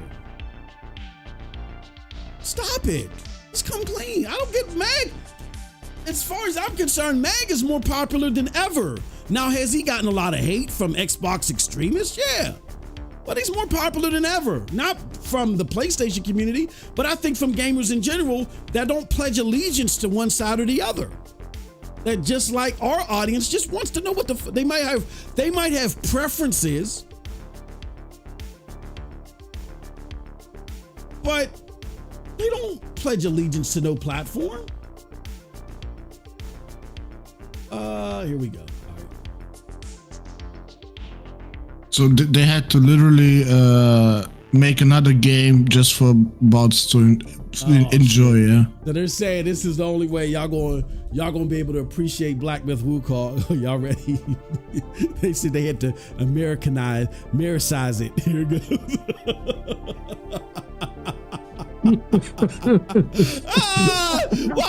Why is there a fucking tank there, bro? Come on, what is Hey, yo, that's foul. There's a fucking tank in this motherfucker. That's fucked up, yo. That's messed up, yo. Why y'all do that, man? That's fucked up, man. We can't help it that we love our guns. Bang, bang, pow, pow, pow. Phil, yeah, you need to make that day one DLC. instead of transforming to you're looking right on the screen. Instead of transforming into a fly, transform into a tank. Make that day one DLC, and then you can release. Well, now it's literally the journey to the west. Hey, yeah. How can you have that title and there's no tanks? We're offended. We're offended. How was it the journey to the west? And there's no grenade launchers. We're offended. Yeah. Oh shit! All right, we gotta get out of here. I'm getting out of here on that. Thank y'all for coming through. Y'all so fucked up. Whoever did this, they need to be captured. Whoever did this, that's horrible, man. That's fucking. We're out of here. Till next time. Y'all have a wonderful gaming day. Peace. That's like that.